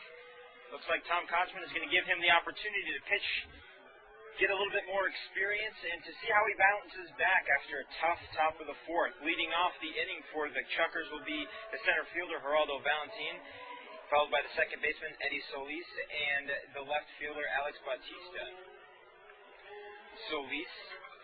Valentin, who is 0 for 1 with having struck out in the first inning and walked in the third, is a product of Southern Arkansas. He's from Puerto Rico, but played his college ball here in the United States, and is really doing well at the plate this year for the Idaho Falls Chukars. According to the Sports Network Sports statistics system, he is hitting .444 this year. So really a guy that the Royals are happy to see doing well, and looks like he'll have a bright future here in this organization, especially now that Carlos Beltran has been traded away. Valentin steps up. Here's the pitch from Jelena. A curveball that breaks on the outside part of the plate for strike one. So Jelena is picking up on the fact that Moynihan is giving him the outside corner of the plate. Ground ball.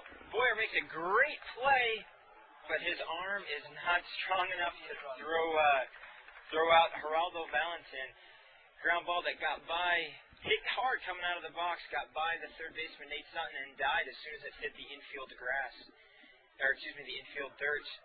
And as Jacob pointed out, there's only a couple shortstops in the world, A-Rod being one of them, maybe Derek Jeter being the other, who would have been able to make that play. So Valentin reaches on an infield base hit, and Eddie Solis steps up to the plate. He is 1 for 2, having singled in the first inning to the left field. Jelena steps off and throws over to first, holding the speedy Geraldo Valentin close to the bag. He gets his sign from Tim Duff. He sets. And here's the pitch. It's a pitch out. Nothing doing. Apparently Tim Duff felt that Valentin was ready to go. But Valentin holds close to the bag. And it is now 1-0 count to Eddie Solis. Jelena looks in hard. He sets. Checks over to first. And here's the pitch. Another pitch out. And this time Valentin's going. And he is gone. At second base, a great throw by Tim Duff and a great call on that second pitch out. First time, didn't look like he was going anywhere, but the coaching staff and Tim Duff thought otherwise, pitched out one more time, and this time caught Valentin stealing. It's the second time tonight that the Chukars have been thrown out, and Tim Duff has got a gun. Here's the 2-0 to Jelena. It's a breaking ball that misses low and outside, and the count is now 3-0 to Solis.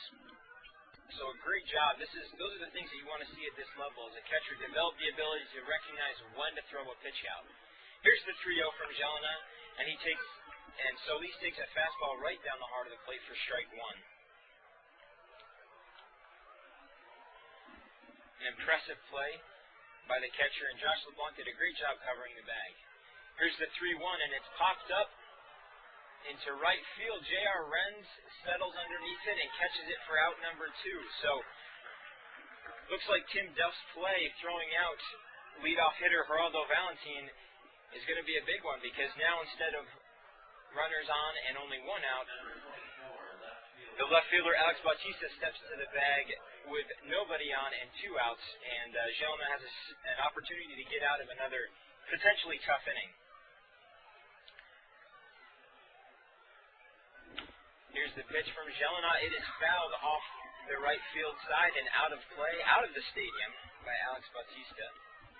Bautista in his 2 at-bats was caught stealing, struck out in the first inning and singled in the third, but was caught stealing, was thrown out by Tim Duff. And he takes a fastball over the plate for strike 2. The count is now 0-2 to Alex Bautista. Here's the pitch from Jelena. High bouncer that gets over the head of Jelena. Josh LeBlanc sets and throws, and Bautista, the speedy left fielder, beats it out. That was a tough play for the second baseman, Josh LeBlanc. It took a high bounce right off the bat in front of the plate, got over the head of the pitcher, and just died as it reached the dirt of the infield. So Bautista keeps the inning going, reaches on a single, an infield single. There's now 2 outs, and Billy Butler steps up to the plate. He led off the last inning with a single to left, which eventually ended up being the first run of the game. Bautista takes off for second. The throw from Tim Duff, just shy of the bag, and Bautista slides in with a stolen base. A great throw, but just a hair too slow to beat the speedy Bautista. So the count is now 1-0 to Billy Butler, and he has got a runner in scoring position with 2 outs. Jelena gets the sign, looks over at the runner at second base, and here's the pitch. Line drive to left field, right at the left fielder, Cliff Remollet. Takes 2 steps, 3 steps to his left, makes a great play, and ends the Chukars' threat in the top of the 5th. We will come back for the Angels' half of the 5th. Angels are down 2-0.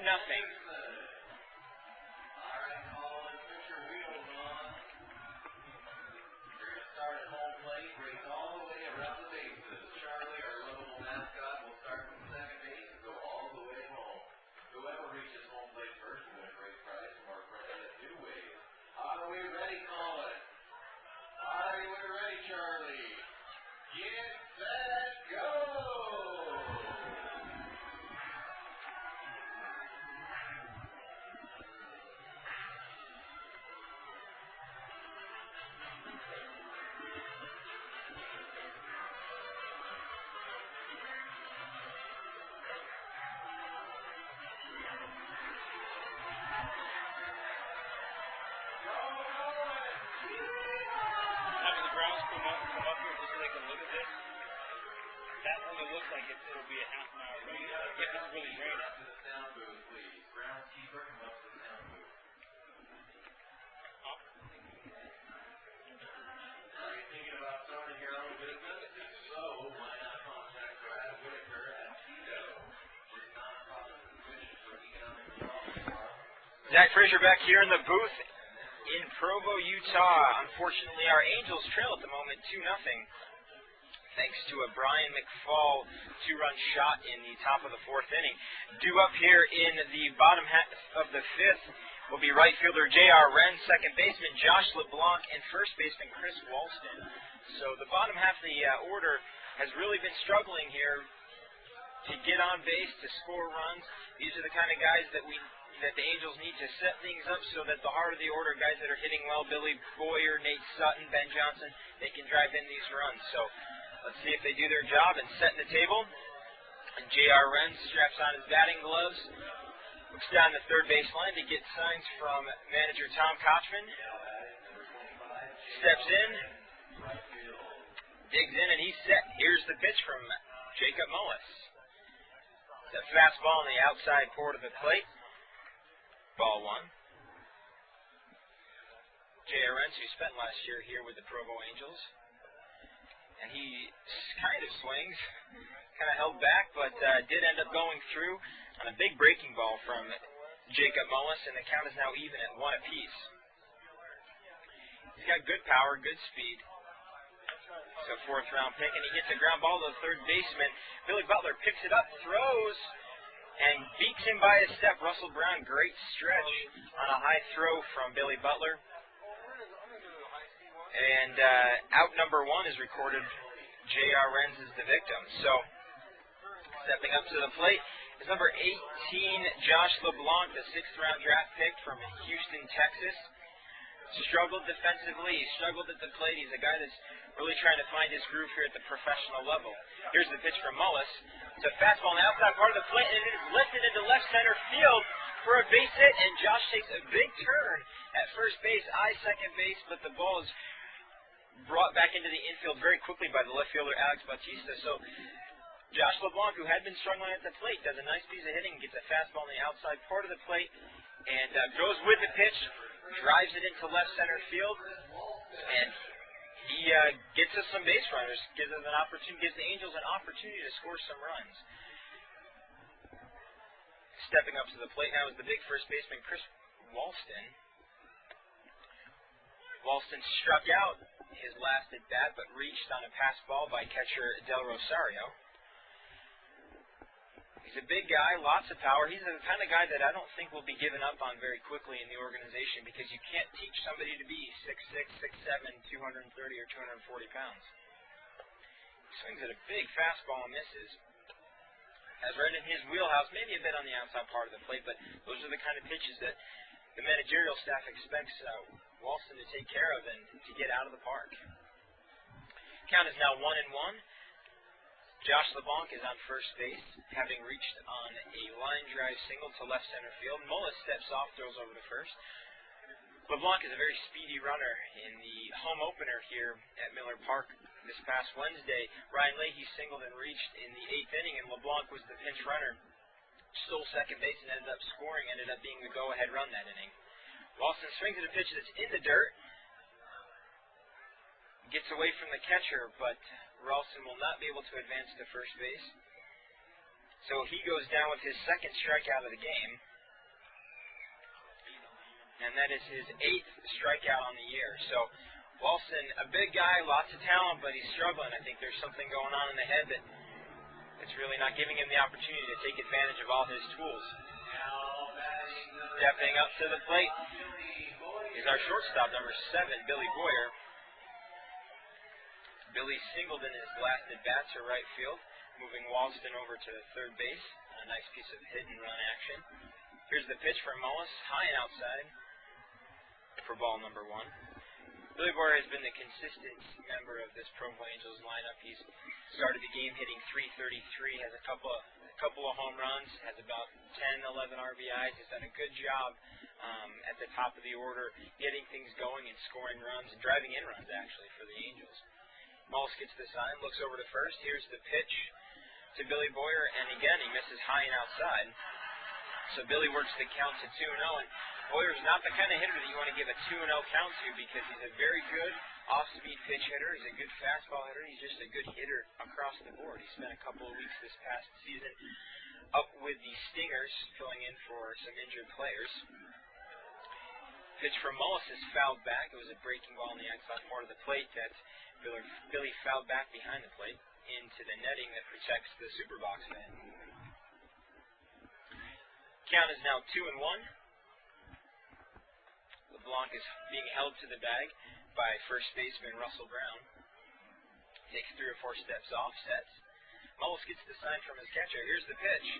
And it's a line drive into left field, and it is dying, but Alex Bautista, the man with wheels, is able to chase it down right on the line and catch it for out number 3. So the Angels once again get a runner on first base but are unable to capitalize and still trail after 5 full innings, 2-0.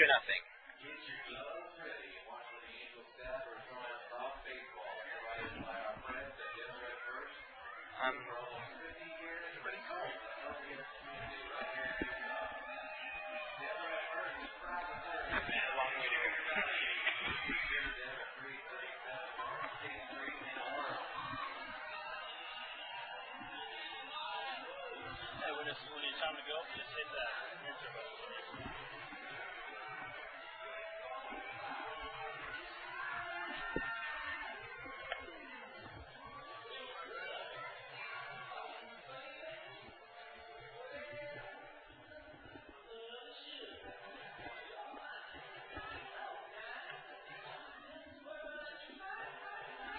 Remember, Angels fans, if you are a business owner, we have some great opportunities for your company in the form of advertisements, group outings, picnics, barbecues. We can do pretty much anything we need to do to make sure that you're taken care of. For advertising and sponsorship opportunities, call 377-BALL and call that same number and ask to talk to James Davis for group outings and plan the perfect barbecue for your company picnic. Remember, 377-BALL to take care of all of your business advertising and group outing needs.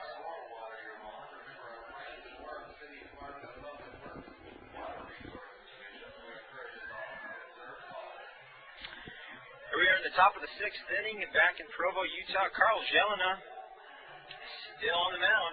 He's pitched well. He made one mistake and it cost him a 2-run lead, but has done a good job of pitching out of other jams, and will face Brian McFall again, the young man who drove that belt-high fastball over the left field wall in the top of the 4th inning, and the difference right now in this ball game. So far, the Chukars have out-hit the Angels 8-3. So Jacob Mullis, the right-hander for the Idaho Falls Chukars, has been pitching a great game, and the Angels will need to capitalize on some of those runners that they're getting every inning and drive those in for runs. Brian McFall takes a curveball on the outside part of the plate for strike number 1. McFall, as we've mentioned in the last couple of innings, drove a belt-high fastball over the left field wall for a 2-run to give the Chukars a 2-run lead in the top of the 4th. Jelena's pitch to McFall is low and outside, evening the count at 1 apiece. Here's the pitch from Jelena. And a big slider that Brian McFall read, swung, and missed. So good movement on that pitch from Carl Jelena. McFall, you could see it, was eyeing that all the way, and in the last 10 feet, the ball just tailed off towards the right side of the plate. One of the things that Jelena needs to work on and take advantage of is the fact that this umpire is giving them the outside corner of the plate, and to use that to his advantage. Here's the 1-2 from Jelena, and it's outside and low and in the dirt, evening the count at 2 apiece. Jelena, who was roughed up in his first and only start of the season in Casper, Wyoming on this past Sunday in a doubleheader. Here's the 2-2 to McFall. Pitch that just misses on the inside part of the plate, and the count is now full. The crowd did not like that call. Looked close, but just missed. So here's the payoff pitch to Brian McFall. swing and a miss and a big breaking ball. And Jelena wins round 2 from Brian McFall and Carl Jelena. That is the 5th strikeout of the game for the Idaho Falls Chukars. And the first of the game for Carl Jelena. Stepping up to the plate now is the shortstop Mario Leeson. Takes the first pitch, a breaking ball outside and low for ball 1. Leeson is 0 for 2 for the day, having popped up to the shortstop. Ending a bases loaded first inning for the Idaho Falls Chukars, and he flew out to right fielder J.R. Renz in the top of the 4th inning. Leeson swings at a big breaking pitch on the outside part of the corner for strike 1. The count is now even at 1 apiece. Leeson is a native of Caracas, Venezuela. And he grounds the ball. Nate Sutton, he picks it up, throws to first for out number 2. So Sutton, who has been dominant at the plate and once again shows why he's in the starting lineup right now, has yet to commit an error this year at third base and has just really been a very solid surprise for Tom Kochman and his staff here in Provo. Certainly not expected to develop as quickly as he has, but I think the Angels scouting staff and coaching staff will take it. Russell Brown digs in. He'll be the 3rd batter this inning. The delivery from Jelena is a fastball on the outside part of the plate for strike number 1. Russell Brown, big first baseman, stands at about 6'5". Jelena hits the same spot again with another fastball. The count is now quickly 0-2. So Jelena has shown some great control, some great ability on the mound. A couple of mistakes have cost him, but I think that the pitching staff, or Coach Zeke Zimmerman, has seen some things tonight that they'll be able to work on and that will have impressed them for future opportunities. Big breaking ball, swing and a miss by Russell Brown. Catcher Tim Duff drops the ball, but gathers it quickly and throws it on to first. And a 1-2-3 inning by Carl Jelena. The Angels are still down 2-0, but come to the plate in the bottom of the 6th, ready to pick up some runs.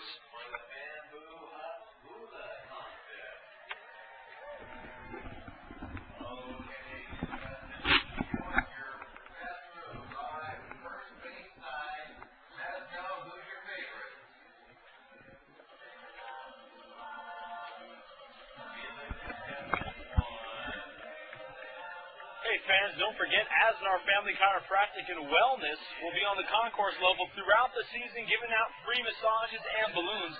We're excited to have them here at the ballpark because of the great service they offer with chiropractic care, massage therapy, nutrition, and exercise counseling. Remember their motto, serve, love, and heal. Asnar Family Chiropractic and Wellness at the ballpark tonight for both ends of this doubleheader. And again, they'll be here 9 different dates throughout the season.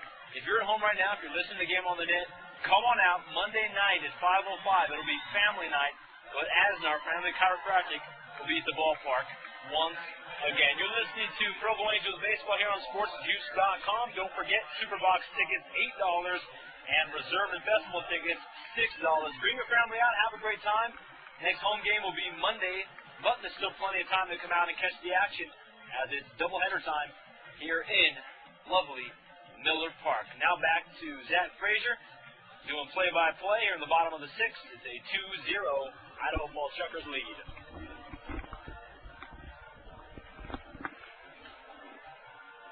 Well, folks, if the Angels are going to make it happen, it's got to happen here quickly. We are in the bottom half of the 6th inning of a 7-inning game, so the last 2 innings here coming up for the Angels.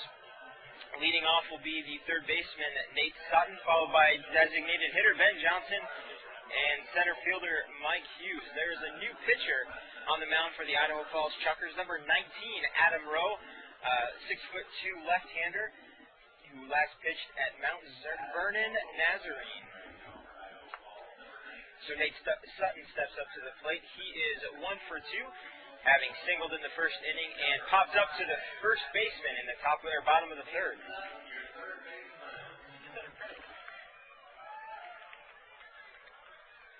Nate Sutton digging in. who has by far been the biggest surprise of this year's early season. He squares the bunt but pulls back. Good thing that he did. The pitch was outside for ball number 1. So the Angels have hitters 2, 3, and 4 coming up in the bottom half of the 6th inning of a 7-inning ball game. Rowe misses outside with a fastball. Count is now 2-0. And this is the kind of count that Nate Sutton enjoys. Takes a fastball over the plate for strike 1. He's a very selective hitter. One of the qualities that we've noticed throughout the beginning of the season is that he does not swing away freely, and that has something to do with the fact, certainly contributes to the fact that he's come into this game with a 500 average on the year. So, takes a ball up for ball 3. Fastball on the outside part of the plate, and the count is now full to third baseman Nate Sutton. Sutton also has no errors in the field. Fastball that's driven far out of play, out of the stadium, and heads up on University Parkway. Cars passing by may get an unwelcome baseball in the middle of their windshield. No outs here in the bottom of the 6th inning. Here's the 3-2 to Nate Sutton, and he takes ball 4 up and in. So the leadoff runner, good job of working the count by Nate Sutton. Did not swing at a pitch that he didn't like, and was able to work a walk out. And now the Angels have the leadoff runner on, and designated hitter Ben Johnson, who drove the ball deep to right field his last at bat. The right fielder, Brian McFall, caught it about 2 feet from the fence on the warning track. Steps up to the plate with an opportunity to produce here and get some runs on the board for the Angels. Rose sets. Here's the pitch from the lefty. A big breaking ball up and in. And the count is now 1-0. So one of the things that the Angels need to be careful of, Nate Sutton in particular, because he's the one on first base, is the fact that you have a lefty on the mound, a guy who probably has a deceptive move to first base. Here's the pitch. A broken bat pop-up that drifts foul and out of play. The ball was out of play, but the top half of his bat landed about 10 feet behind the dirt on the third base side of the outfield. So Ben Johnson breaks his bat, something you certainly don't have to worry about at the collegiate levels, but here in rookie ball, you're using a wood bat probably for the first significant time in your career, and he caught it in on the handle, and the top half of the bat shattered. So the count is now 1-1 to designated hitter Ben Johnson. He digs in with a new bat, ready to go. Adam Rowe gets the sign. He's set. Here's the pitch. High and tight inside for ball number 2.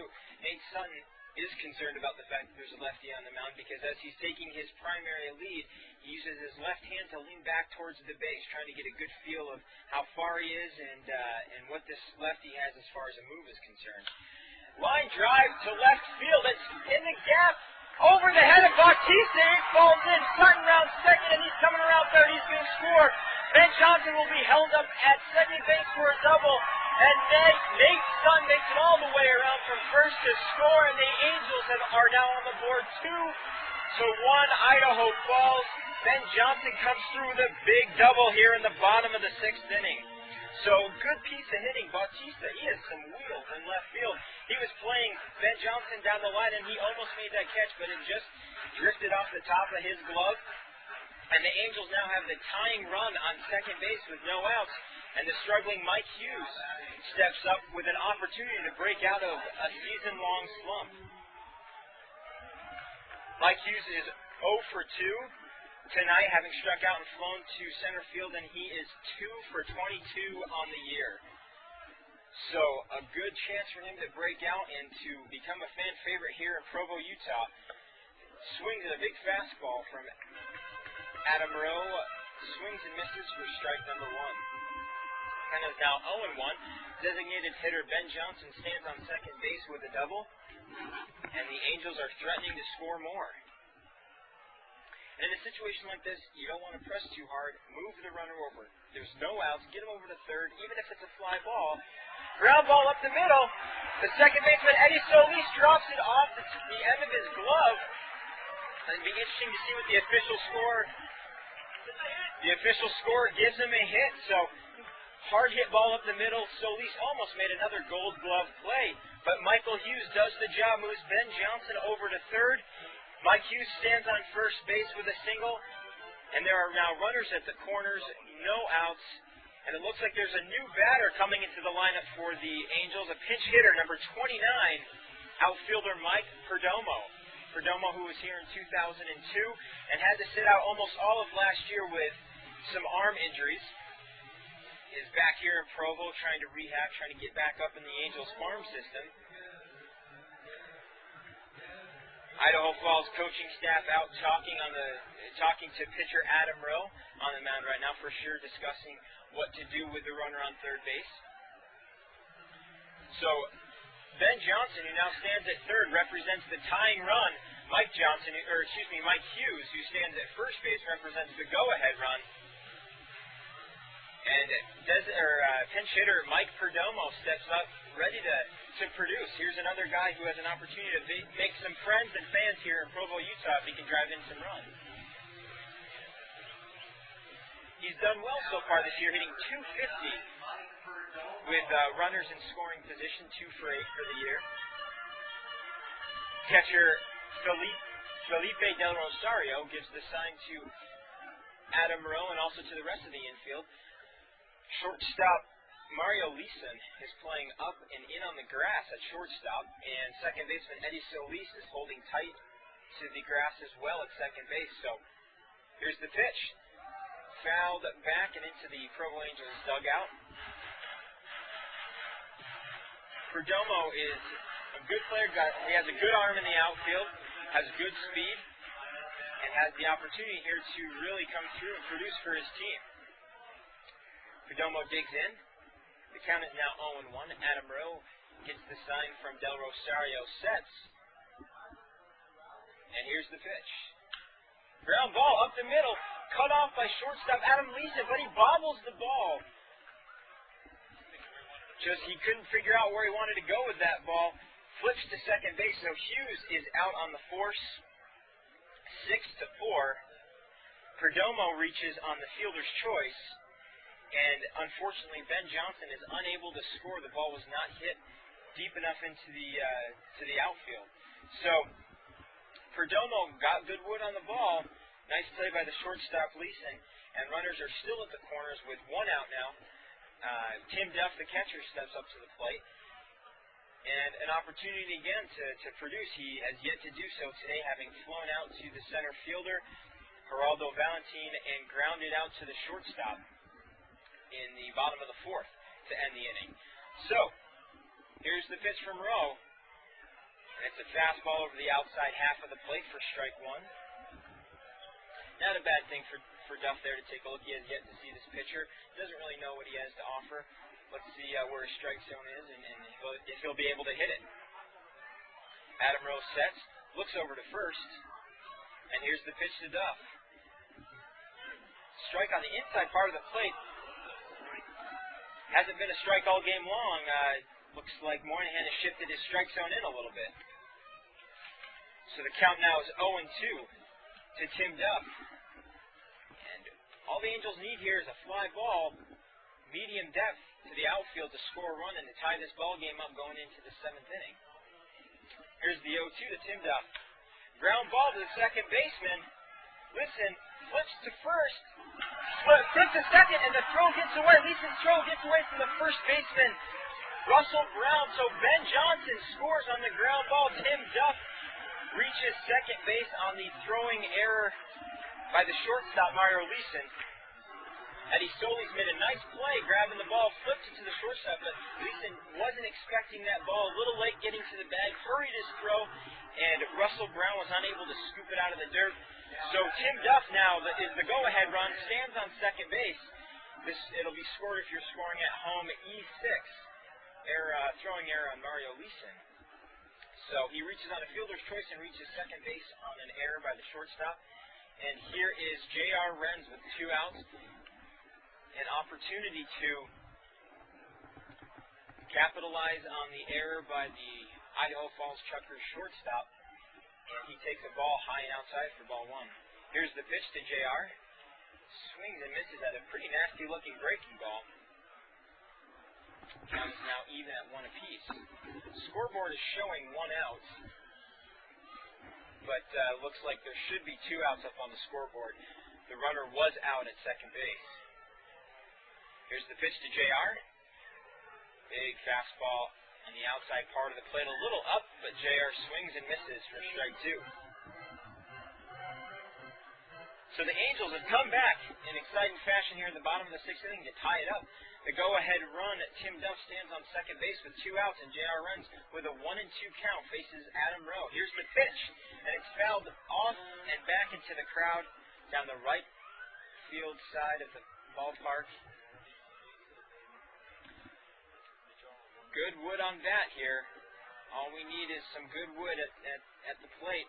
Little base hit scores a run and puts the Angels up going into the last inning of this ball game. Here's the 1-2. And it's a base hit through the left side of the infield. Duff is being waved around home. Here's the throw from Bautista. Duff is going to slide into home plate with the go-ahead run. The Angels are now up 3-2. And clutch city by J.R. Renz, the former Provo Angels player from last year, a fan favorite, delivers with 2 outs in the bottom of the 6th inning. Mitch Arnold, the big 6'8" closer for the Angels, is now up and throwing in the bullpen, and he is ready to come in and shut the door on the Chukars. Josh LeBlanc has an opportunity now to add to this exciting inning, get an opportunity to drive in some runs, move some runners around. And his last at bat, LeBlanc had a base hit, a little flare base hit to left center field. LeBlanc standing from the left side of the plate, takes the pitch from Adam Rowe, and he pops it up high into left field, about medium depth. Bautista settles in and catches it for out number 3. But the Angels come back with 3 runs here in the bottom of the 6th inning, are now lead 3-2. I'll be handing it back over to Jacob Peters for the last inning of today's game. We'll see you later.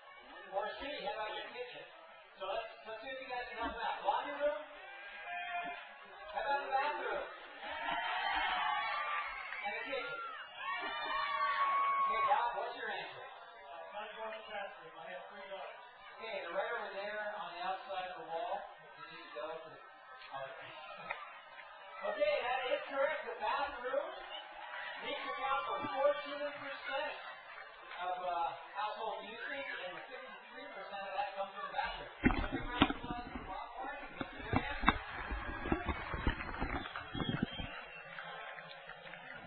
All right, all the kids who would like to participate in the 7th inning stretch, please go to guest services. Top of the 7th inning, game 1 of tonight's scheduled doubleheader is just about finished as the Provo Angels scored 3 runs in the bottom of the 6th to take the 3-2 lead. 3 runs on 6 hits for Provo, 2 runs on 8 hits for the Idaho Falls Chukars, and now the Provo Angels send up their big closer, Mitch Arnold, who has 3 saves in all 3 wins for the Provo Angels this season. Stick with us because a half an hour after this game is over, we will begin our 2nd game of tonight's doubleheader against Idaho Falls. The Angels with Nate Sutton leading off at the bottom of the 6th, getting walked. Johnson bringing him home. Then obviously an error put Tim Duff on base, which brought home the tying run. And then J.R. Renz bringing home the go-ahead run in the bottom of the 6th. It's going to be Brad Hayes, Felipe Del Rosario, and Gerardo Valentin against Mitch Arnold. So Carl Jelena will be in line for the victory. First pitch to Hayes is a strike, 0-1. Mitch Arnold has been throwing some good pitches so far this season, something he hasn't really done in his past. And Hayes will pop the one back, 0-2 the count. But when we look at Mitch Arnold's numbers, 4 innings, 7 strikeouts. He's faced 17 batters, and a lot of them have just popped up against him or struck out. 0-2 to Bradley Hayes. Here's the 0-2 pitch. Breaking ball just inside. And he'll take it for a ball. 1 ball, 2 strikes. Provo Angels baseball on the web, brought to you by Millennium Marine and our good people out in Southern California who made this possible. And the pitch is swung on. Tim Duff has to hurry and get the ball as it's past him. Good throw over to first base, and Hayes is out number 1 with the strikeouts. Game 2 of tonight's doubleheader. It'll feature Bobby Beeson going for Idaho Falls and Francisco Cordoba taking the mound for the Provo Angels. So stick with us. This is a huge game for Provo. If they could obviously take both ends of this doubleheader, they can be 5-4 in that South Division. Felipe Del Rosario, he'll take a strike. 0-1. Top of the 7th inning, and as you know, when these doubleheader ball games, they go 7 innings. Only in the big leagues do they go 2 full 9-inning games. And also the collegiate level, doubleheaders are all 7-inning contests. No balls, 2 strikes. Felipe Del Rosario 0 for 2 today with a strikeout and a ground out, and he'll take a fastball on the outside part of the plate. 1 ball, 2 strikes to Del Rosario. And Mitch Arnold looking to get his 9th strikeout of the season. Here it comes. And this one will bounce away from the catcher, Tim Duff. Now, Tim Duff has had a pretty good night. He's thrown out a couple of base runners. He's blocked some pitches in the dirt. One guy stole a base off of him, and that was Alexander Bautista in the 5th. But Tim Duff calls a good game. The 2-2 pitch grounded to short, where Billy Boyer will recover, throws over to first base, and there are 2 outs. So what looked like the Idaho Falls were going to cruise and possibly pick up a victory. Jacob Mullis for Idaho Falls pitched 5 strong innings, only gave up 3 hits. But Adam Rowe came in the 6th, gave up those 3 runs to the Angels, and Mitch Arnold is 1 out away from picking up his 4th save on the season. The pitch down the middle. Valentine takes a strike, 0-1. Join us again in Game 2 is Jacob Peters, Zach Frazier. We'll both give you guys play-by-play again on sportsjuice.com. Next pitch to Valentine, popped up into right field. J.R. Renz will move back, catch it on the run, and that ends the ball game. So the Provo Angels defeated the Idaho Falls Chukars 3-2 here in Game 1 of tonight's scheduled doubleheader. Stick with us as we'll bring you action in just a half an hour as the Provo Angels doing a good job. It's going to be Carl Jelenes with the victory. Mitch Arnold with his 4th save on the season. And a great game by the Angels. We'll be right back to recap. You're listening to SportsJuice.com.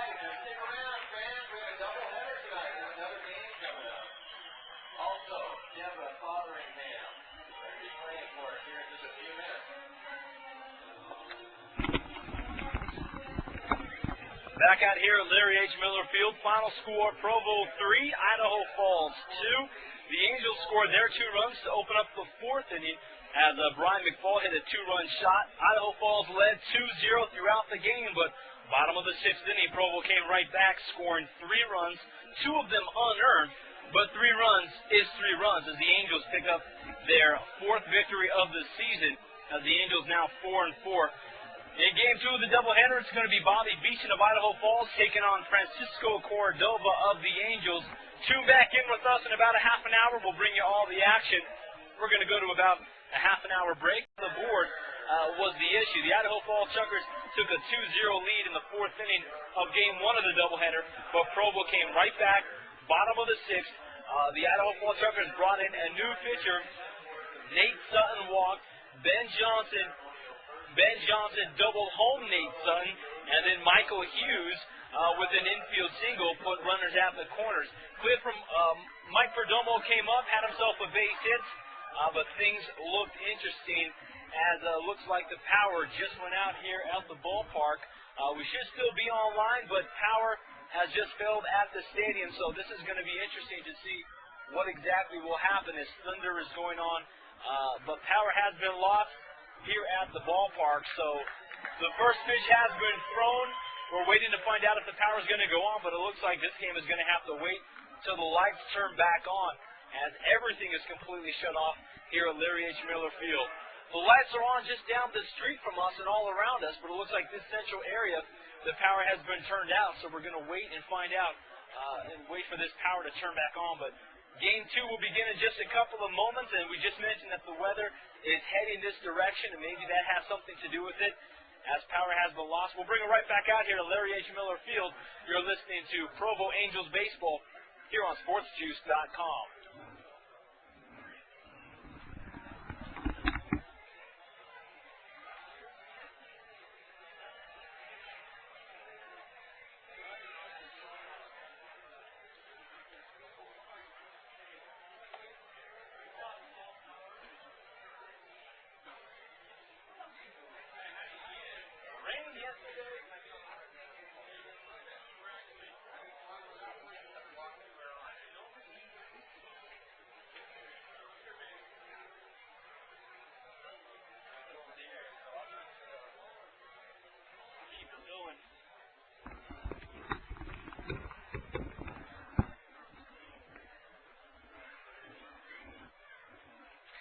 Back out here at Larry H. Miller Field, home of the Provo Angels, and the power has gone out. Luckily, we're still on right now as the internet connection going strong.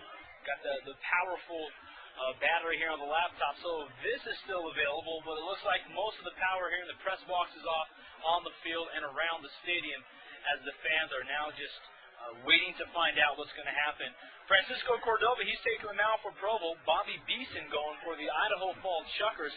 Pretty good game in Game 1, but obviously Provo able to hold off for the one-run victory. They're now 4-4 on the season as Idaho Falls drops their 4th game, and Paul Nerko hits his 19th. Anaheim Angels defeat the LA Dodgers 7-5. Garrett Anderson hitting 2 home runs. Francisco Rodriguez picking up his 7th save on the season. And it's also a final in Cincinnati, a pitcher's duel. 1-0 victory for the Pirates as the Pirates put that run on the board in the top of the 9th inning. So some interesting games going on in the big leagues. A lot of different rivals taking their shots as we still wait for the power to be turned on here at Larry H. Miller Field. And it's interesting because right next to here, there's a track field located beyond the softball fence. And they're, I guess, in the same block that we're in. And the lights over there are on in the press box. So this could just be at the ballpark where the lights have turned off. But the weather definitely is playing a role in today's contest. As we look at the Doppler, we see a lot of disturbance to the west of us over Utah Lake, and obviously up near the mountains as the weather is heading this direction. So we'll keep you posted on what's going on. We'd hate to see this game being lost, but still early in the evening as it is approximately 8:30 as the Provo Angels and the Idaho Falls Chukars get set for Game 2 of tonight's doubleheader. We'll be back as you're listening to SportsJuice.com.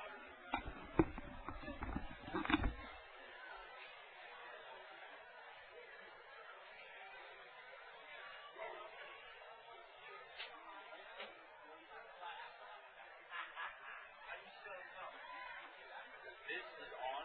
I'm on battery here. Oh, you're running on battery. Still on the air, you know what I mean?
Oh, look at this.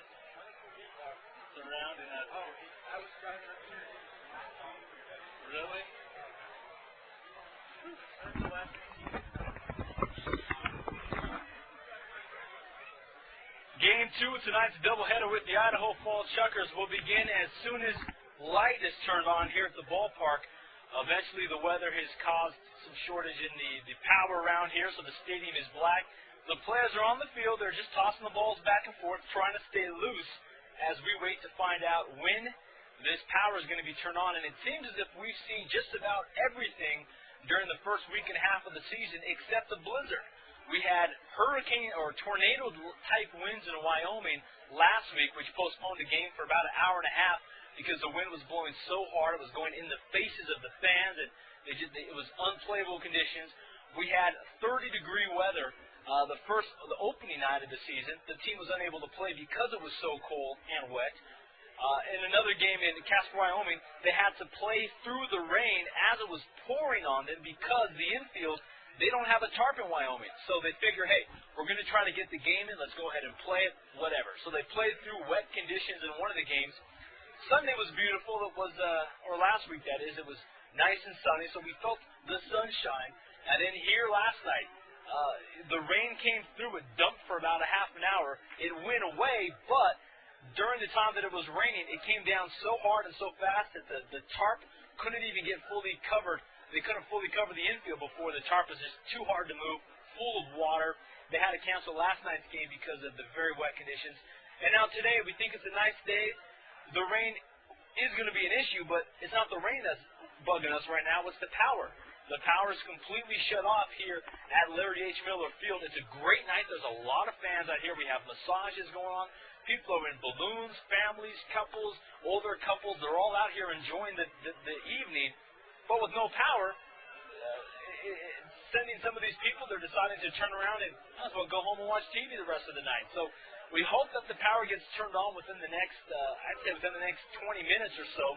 We'll have to wait and see what the company, what the local electrical company is going to do about that. But it's game 2 of tonight's doubleheader. It's just over 8:30 in the evening, Mountain Time, as the Angels and the Idaho Fall Chukars get ready for game 2 of tonight's doubleheader. We'll bring it right back out. You're listening to SportsJuice.com here on Sports Juice at Larry H. Miller Field.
out here at Larry H. Miller Field. Game 2, moments away from beginning, but it looks like the grounds crew will be pulling the tarp out, and now they're heading back. So still got to wait and see if the tarp will be pulled out, but it's Game 2, Idaho Falls against the Provo Angels. Bobby Beeson on the mound for Idaho Falls, and Francisco Cordoba taking the mound for the Angels. Takes about 15 minutes to get these lights fully powered and ready to go, so the game is still waiting. The grounds crew covering up the pitcher's mound and home plate. And now the power is just turned off again. So, interesting what's going on right now. As we again are waiting, the power is going on and off. This is Angels baseball, and it's been a wild and crazy first week of the season.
Back out here at Larry H. Miller Field, home of the Provo Angels. Looks like the delay is still going on right now as the lights came on for a minute. They turned back off, and apparently we now have some people stuck in the elevator. We were unaware of that, but there are people in the elevator as they're trying to get them out right now as well. Stick with us. We'll see if Game 2 happens or not. If not, it's most likely going to be rescheduled for a doubleheader. And the next time that Idaho Falls comes into town, if I can get my handy-dandy schedule here, but should only be a couple weeks away. Again, it's game number 4, the final game against the Chukars and the Angels. But thunder, rain is dropping and drizzling right now over the concourse level, and we'll wait and see what officially will happen as you're listening to Angels baseball here on sportsjuice.com. Hopefully we can get these people out of the elevator and get everybody safely underneath the pavilion. Game 2 will begin in moments, unless the power obviously doesn't turn back on and the rain drops. So stick with us. We'll keep you posted here at Larry H. Miller Field.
Well, it's official. Tonight's game has been canceled between the Idaho Falls Chukars and the Provo Angels. Interestingly, we had a wind delay, we had rain delays, we had cold weather delay, but it's been called due to the power delay. So you can come out to the ballpark and obviously enjoy some great Provo Angels baseball. It's been delayed, canceled, and we rescheduled for a doubleheader at a further date. We'll let you know exactly when. But the Provo Angels won the first game of tonight's doubleheader, 3-2. Thanks for joining us here on SportsJuice.com.